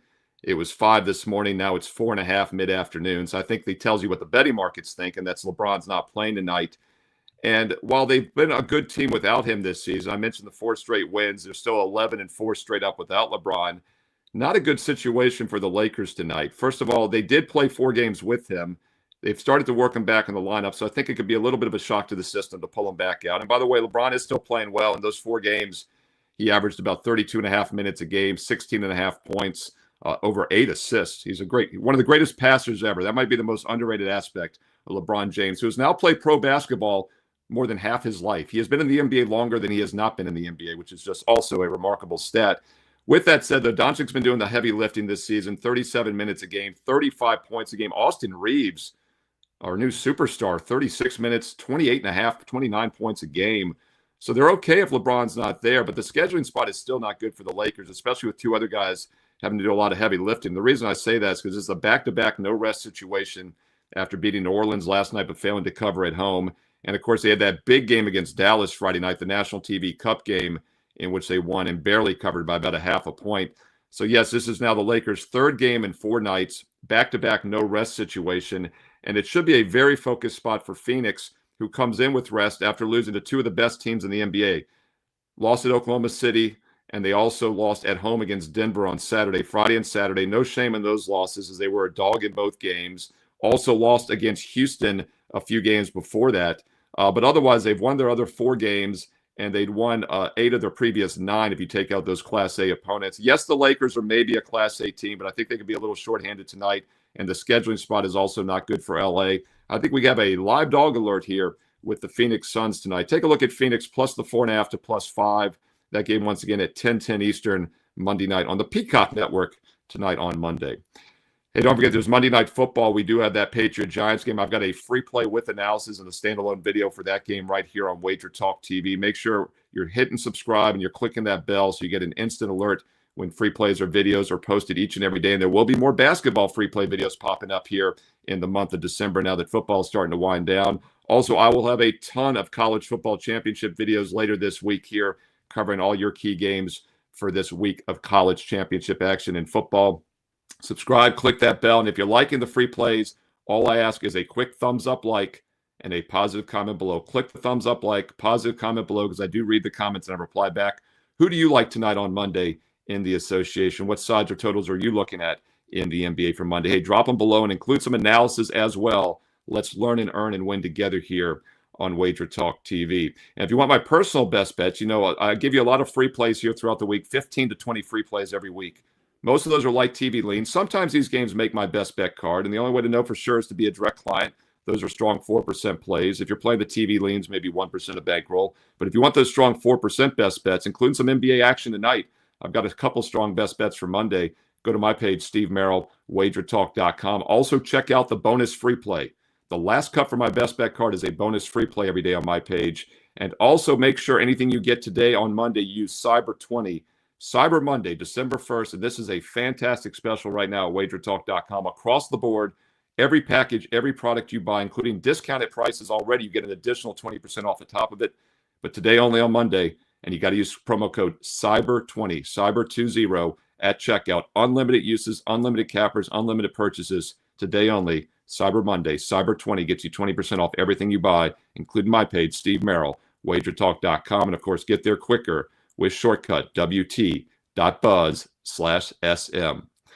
Don't forget to follow me on social media on X and Instagram at Steve Merrill, 2 R's, 1 L, MERRIL, at Steve Merrill on X and Instagram. And always stay tuned here to WagerTalk TV. Great more free play videos coming up next. Thanks for being with us here on Monday, Cyber Monday. Cyber20 once again gets it done. Andy Lang will be back tomorrow on Tuesday with another great episode of Wager Talk today. A little sneak peek for you. Jesse Shule, Brian Power, the Prez, the original, Lawrence Presman. And then Andy Lang, of course, will have an NBA breakdown like I did for tomorrow on Tuesday. So must-see TV. Click subscribe. Click that bell for an instant alert when it goes live at 12 noon Eastern. In the meantime, have a great Cyber Monday.